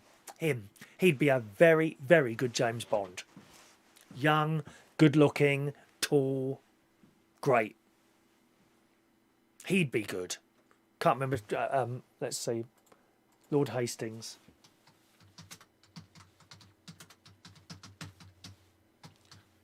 Send you a picture. There he is. Have I got a picture of him standing up? What was his name? His name was Reg Jean Page. There he is. Now, here you go. This would be like a James Bond type picture. He would make a really good James Bond, right? There you go. Who's he with there? Nice. Let's get her out of the picture. There you go. He'd make a... Doesn't he look like a James Bond? You've got to have a certain look. There you go. You've got to have a certain look to be James Bond. I don't think Gemma Collins looks like a James Bond, do you? I mean, maybe I'm wrong. What do you think? Am I wrong? I mean, say. You don't have to agree with everything I say. It says Daniel Craig will step down, this is in The Sun, from the role as the iconic Sky when No Time to Die comes out in September. That's been in the can now for 18 months. It's been ready to go 18 months, leaving the part wide open. That is, of course, if cinemas open again. You know, The numbers all have to be right for these things to happen. It's like our pub opening, 21st of May. We're hoping for a karaoke night to return. If the numbers start going the wrong way, that may not happen. We'll have to just wait and see, don't we? The old virus numbers. Gemma thinks she's got what it takes to impress Bond boss Barbara Broccoli. I mean, I'm not being funny. What an unfortunate name, Broccoli. Has she got green hair? There was a bloke. He went on Good Morning Britain and he was being interviewed by Susanna and Piers sometime last year.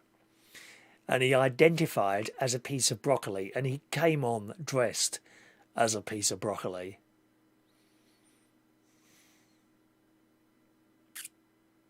You have to ask yourself what planet some of these people are on, don't you?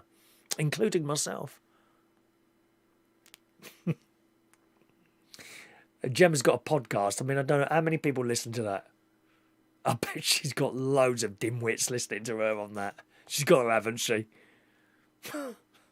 I want you to just close your eyes and imagine the sort of people that listen to Gemma Collins. No, you don't want to know them either, do you? No, not really. Probably the same sort of people that were walking around Skegness the other night. That was scary enough. And you just know they're all Gemma Collins fans, don't you? Anyway, Gemma said, I'd love to do a particular job that's all about keeping secrets, namely being an international super spy. This is what Gemma wants to do. This would be my dream job. I'm constantly obsessed with watching action movies and I can see myself being the first female Bond.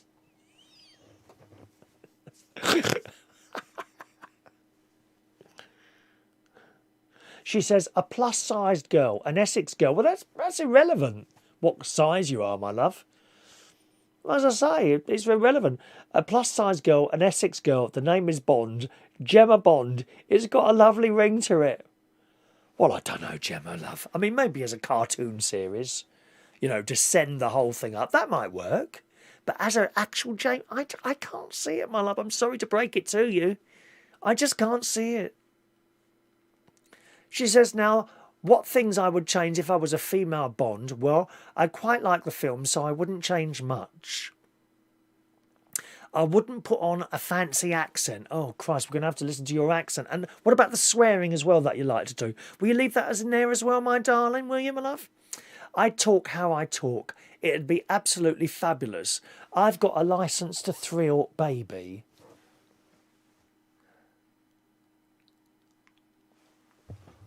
What do you reckon?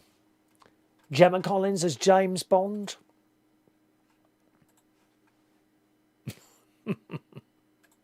Vera says Gemma is more like a Mr. Blobby. Yeah, she could do Mr. Blobby, couldn't she? She could do Mr. Blobby, yeah. Yeah.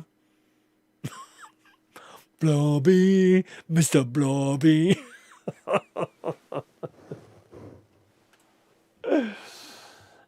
Hello to Carl. Hello to Carl there. Carl, Mr. Sprinter Van is in the house today. Hello to you, Carl. Who says, hi, Chris, have you seen Keith Luke Masson on TikTok? He would make a good James Bond. No, I haven't seen him. Keith, I'll have a look later. Keith Luke Masson, is it? Oh, well, I'll leave it up there. Keith Luke. Thank you, Carl. Nice to see you there. Thank you, Carl. Vera Taylor said I wouldn't want to kiss her.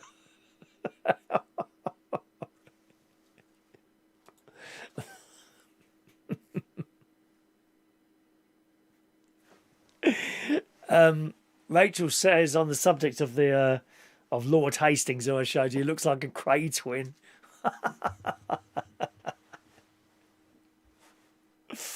Gemma would be good as Blunder Woman.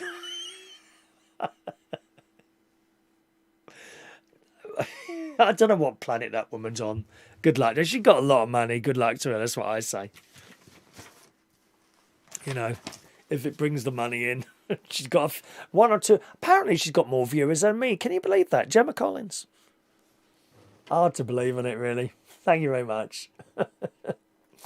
Someone else who's doing a different job, and Gary Ross has sent this in. Thanks so much to Gary. It was in the Daily Mirror a couple of days ago. Kerry Katona has taken one of the lead roles in a naughty adult-only pantomime called Throbbing Hood. I mean, how classy is that?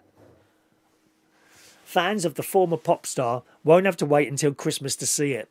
The smut-filled show, with a strict no under-18s policy, so not for you, Ollie, will arrive at the end of the month.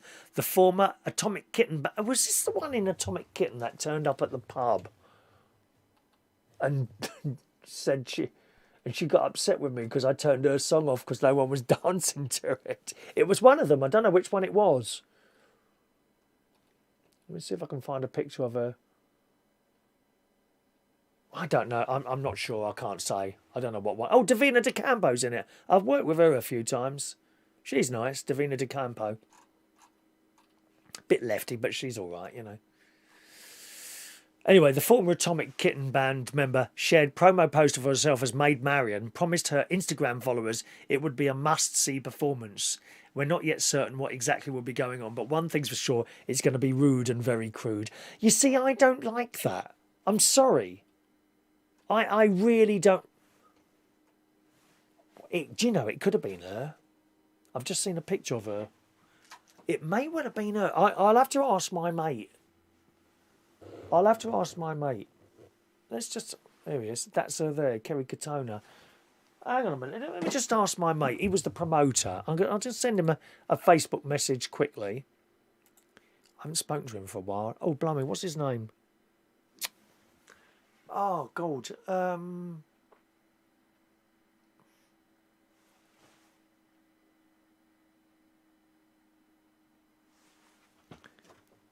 I can't remember his name. I'm not going to be able to send him a message. It's so long ago since I spoke to him now. If I remember, I'll send him a message. I can't remember who it was. Some girl, she turned up at one of the places I worked at and demanded I play her record. The Tide Is High. So I played The Tide Is High. Right. And I put this song on. Everyone sat down. The whole floor cleared. So I took it off. She weren't happy. She weren't happy at all. What, you know, you paid as a DJ to fill a dance floor. Apparently, Kerry is no stranger to the saucy side of life. She charges £20 a month for fans to access steamy snaps and footage of her on her OnlyFans account. What are your age, love? People are paying to look at your bits? £20 a month. I can't give pictures of myself away. She's a mother of 5 and she sells pictures of herself. £20 a month. Oh, well, whatever. She says, every single person who follows me on OnlyFans has boosted my confidence and my ex-life. The only thing is with doing OnlyFans, you get pictures leaked. Oh, my God, are mine going to turn up somewhere, are they? Pretty much all of mine have been. Oh, dear. Have any of you got an OnlyFans account, have you? Vera, have you got an OnlyFans account? How awful. Anyone else want to call in? Be quick. Well, the lines are buzzing tonight. Doesn't matter anyway, does it? We don't need calls to keep going. So that's Kerry Katona. Here's an idea for you, gang. How do you fancy a flamethrower? Do you want one of those? That'll keep the peasants at bay, wouldn't it, eh? I'll run after people who are dropping litter with a flamethrower. Burn them. Well, Russia has attached them to their tanks. This is what we want to stop all these protests going on in London and Bristol. You need one of these, Mick Davenport, in Bristol. A flamethrower on a tank. In the Sun, the Russian military has announced that it's lining up its first unit featuring robot tanks. No one in them. We can do all this now. I mean, when it comes to robot tanks and stuff like that, does that mean people aren't going to get killed? Because if it does, that's a good thing, isn't it? If you have a tank with no one getting killed because the tanks are just blowing up other robot tanks, that's better, isn't it? Apparently, these remotely piloted machines called URAN 9 can be armed with machine guns, flamethrowers, and anti-tank missiles. I'm liking the idea of the flamethrower. I'm sorry. Run after those people who drop cans on my nice clean garden, places like and footpaths. I will run after them with a flamethrower. It says they work alongside troops to assist combat, carry out reconnaissance, and offer fire support. Putin is amassing, and then it goes on about this build-up of armies somewhere. Where is this now? On the frontiers of its neighbouring country, the Ukraine, is it? Okay. There's something going on in the Ukraine. I don't really want to get into that. But do you fancy a flamethrower? Do you want one of those? Perhaps we could give one away as like a prize at something. Shall I bring back the bingo? And the prize can be the big full house prize can be a flamethrower. Collins a moment or two ago. She was well known, of course, by going out with James Argent. A pair of them were on the that dreadful programme on the telly. The Only Way is Essex, weren't they? Well, he's recently had a gastric bypass. He really did pile on the weight. When I talk about people and how big they are, I don't mean anything by it. You know, people are offended always. You know, it's like irony or satire when you say something, but you mean it in jest. There's a big difference. I think there's a lot of very unintelligent people out there who can't differentiate between a joke now and when someone's actually saying it seriously. I think that's sad. I think they're not very intelligent. I really do. If you're offended by something all the time, you're not intelligent enough to realise it was just a joke and not meant as offence. I think they are less intelligent people than you or I who have jokes. But poor old Arj, he piled on the weight during lockdown.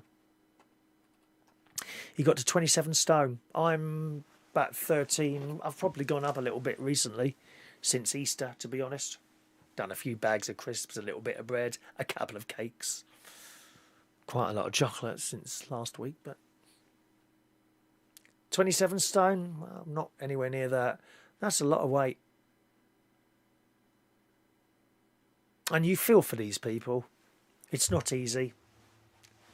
If you're a big person, I know how it is trying to lose that weight. It's so difficult. And you might be on it and I just have that one bag of crisps. Shouldn't even have the one bag, really, you know. The Sun, former Towie regular James Argent, has had gastric surgery to help him lose 11 stone and save his life, although he feared he might not even survive the operation. Sometimes people go in for these operations and they're big. And that in itself is a problem. Don't know if any of you remember Steve Walsh. He was a big-time DJ in London. He was on BBC Radio London. And I used to go to the Radio London Soul Night Out in the 80s. Every week. And he was one of the DJs. He was a big lad, he was. He went to Spain on holiday and broke his leg. They took him in to operate on his leg and he didn't wake up from the anaesthetic. And they said that was probably due to his weight. Well, they told James Argent the same thing. You know, he said, it's difficult really, isn't it? You know, you're going in for an operation to help you lose weight, to save your life, because, you know, big is not good. But the actual operation might kill you. What sort of choice is that, you know? The 33-year-old, he's only 33, 27 stone, ballooned during lockdown, admitted he swapped a drink and drug addiction for junk food when COVID closed gyms and pools. I mean, it's wow, and there's a picture of it. I'm not going to show you the picture. I mean, the lad's just enormous. Bless him. But he tried to give out one thing and unfortunately got addicted to something else. Speaking exclusively to the Sun and revealing his wounds just 2 days after his op. So he came through it. You know, he had the operation and came through it, which will reduce the amount he can eat. Arj said, "This is the biggest operation I've ever had in my life. I was so scared. I did say to the surgeons, is there a chance I might not wake up? He said there was a small chance." Now he hopes to slim down to 16 stone after having half his stomach removed last week during the operation. £10,000 that cost him. Money well spent, really. I mean, if it saves his life, if any money is spent to save your life, then it's money well spent, and it doesn't matter what it is. Arj said it was touch and go as to whether the surgeon would go ahead, as he struggled to stick to a pre-op diet of just 1,000 calories a day, and his body mass index hit almost 50, whereas a healthy figure is 18 to 25. I think mine's about 28, so I'm over as well. Oh yeah, I'm over as well. But he came through it. He said I was supposed to stick to 1,000 calories a day. I mean, I don't know how much food. It doesn't sound much to me, does it? For 3 weeks, and my BMI had to be below 50, but I was 49.7 and 26 stones 11 pounds, so he was just below it. He said I did struggle. There was a few times I found it too hard and I couldn't stick to it. I was almost too big to have the operation, which is scary. I didn't know could you be too big to even have it. From now, Arj must protect the 5 scars across his belly, and he said it will take about 6 weeks to heal completely. I can't swim or do boxing until then. I didn't know he did boxing. He can't eat solid food for 6 weeks. Wow. Instead, swapping his favourite pizza and chocolate for liquid meals such as shakes and juices. Well, how boring is that? He's got to inject himself daily into his stomach, and revealed even water and paracetamol are a struggle to keep down since the surgery, which left him vomiting blood. Gosh. Also, dealing with trapped wind is really uncomfortable. They encourage me to keep burping to get wind out, but you can't even fart. And then that's horrible. I mean, when I've had bad stomach, I mean, I think part of that was air that just won't come out for some reason. Gosh. Anyway, good luck to him. At least he's trying, isn't he? And there's some pictures of him before he put all the weight on. He was a good-looking bloke. Good-looking bloke there. 2 more stories for you today. Would you feel safe now going to a music event? Something like that? I've got a Barry Manilow concert being put back a couple of times. It's not on until next year now. Is it any different to going to a pub? I mean, 5,000 people. Would you go to an event with 5,000 people in it at the moment? Because they're trying it out, aren't they? In the Metro a couple of days ago, 5,000 lucky people would be allowed to attend a near-normal music concert in Liverpool in a couple of weeks' time. There will be no social distancing at this. Attendees will not have to wear masks, but you will have to provide proof of a negative COVID test before gaining entry. Would you go to that? I don't think I would, not at the moment.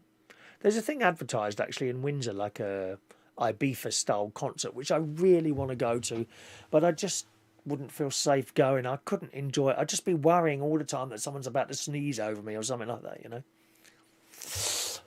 The Culture Secretary said he hoped the test event meant the wait for gigs would not be too much longer. Would you go to something like that at the moment? A big event, 5,000 people, no masks, no social distancing, but you need to provide the results of a negative COVID test to go. Would you feel safe? Ticket holders will be required to take a lateral flow test, which can produce a result within 30 minutes at a local testing centre before entry, to trial the role such facilities could play in the return of large-scale events, officials said. I mean, it can't be much fun going to some of these events, you know, when there's just you sit there and there's 3 empty spaces, and they will also be asked to test after the event as ministers and scientists look to assess the safety of outdoor settings for masses of people for not wearing face masks. So I suppose this would include stuff like Glastonbury and all that, wouldn't it? They will also have to provide contact details for NHS Test and Trace. We're one step closer to a summer of life events now, said Mr. Dowden. Our science-led programme is underway. Testing different settings and looking at different mitigations is key to getting crowds back safely. So they're going to try it out and see what happens. I don't think I'd like to do that. Ollie wants to know, do I watch sport? No, not at all. Never. Never, Ollie. Doesn't interest me at all, sport, really. I'm afraid. Sport I do, well, I do swimming, or I will do again. Cycling and walking, that's about it. I don't watch sport on the telly at all. Have you ever said, did you get your nasal spray? Yes, but it's unfortunately at home. It's at home, so it's a bit useless. I actually bought the nasal spray in preparation for when we go back to the pub. When I go back to work at Central Station. I mean, by then, hopefully, I would have had the second injection. I've had the first one. And I will wear a mask. And I've got screens up as well. So everything you do, you know. But that's why I bought the nasal spray for work, really. Although I could have had it here, really, I suppose. You know, for our little holiday next week. Finally, on the show today, a little story from Lidl in Dublin. Ever been to Ireland? Never been to Ireland. How mad is that? Closest country to us, and I've never been to Ireland. And my nan was Irish. Nanny Ryan. She was lovely. Always at church. Every day, church. Well, in the Daily Mirror's reporting this one. And good on Lidl for doing this. A Lidl in Dublin has stunned shoppers with a unique archaeological feature that showcases the city's medieval past. The store in the city centre, which opened last year, has used glass panelling on the floor to display the preserved unique structure of an 11th century Irish Viking house hiding beneath it. They literally on the floor, there's this big piece of glass and you can see underneath an old Irish Viking house. And that's fantastic. After the site was discovered during excavations, it was heavily invested into by Lidl managers who were determined to protect the historical structures that would have been forgotten otherwise, reports the Dublin Live. For one glass panel, shoppers can see 18th century angular theatre staircase. How fascinating. You can also see an 11th century sunken floored structure. And lastly, an 18th century Longford Street arches can also be admired from another aisle. So these glass panels are all the way through their shops and you can stand on them. Isn't that great? It says rather than excavate the items and build on top of the site, the store installed glass flooring that provides shoppers with a literal window into history. That's fantastic, isn't it? Fantastic. Good on Lidl for doing something like that. Have you ever seen that? There's some of these tall structures. I don't know if the Eiffel Tower have got it actually, where the floor is glass. And you're up there and there's this glass floor and whoa, I want to stand on it. Actually, there's a bridge. I think it's in China somewhere. There's a bridge in China that's got a glass floor, and it's smart glass. And now and again, I think it's automatic. I don't think someone pushes a button. It's automatic. Now and again, there's the noise of cracked glass. And literally, the glass looks like it suddenly cracks under people. And you see people on this bridge, right? And they see what happens. And then suddenly they're holding on onto the banister for dear life. Have you seen those videos? I think they're on TikTok, actually. All right. Anyway, gang, we're going to finish up on there. All right. Thanks very much for joining us on the show this evening. There'll be another chat show for you on Wednesday night. Wednesday night at 8 o'clock is our next chat show on this channel. All right. Now, tonight, what are you doing tonight? I've got all on buttons here now. My friend tonight, Alan Ross, is at Reach on Air tonight, gang. He'll be with you between 12 p.m. and midnight.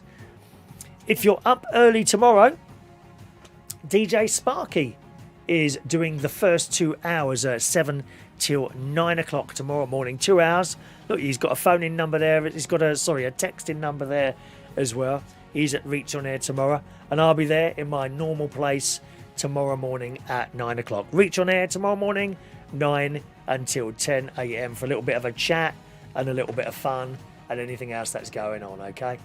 Thanks for joining us, gang. I shall see you again. Where's my little close? Hang on a minute. Is that on there? Oh, I haven't put the close video on there. There it is. There it is. I thought it weren't on there then. Yeah, thanks very much for joining and listening. Thanks so much to Stephen for my little tip this evening. And I'll see you again very soon. Enjoy the rest of your Monday evening. Good night now.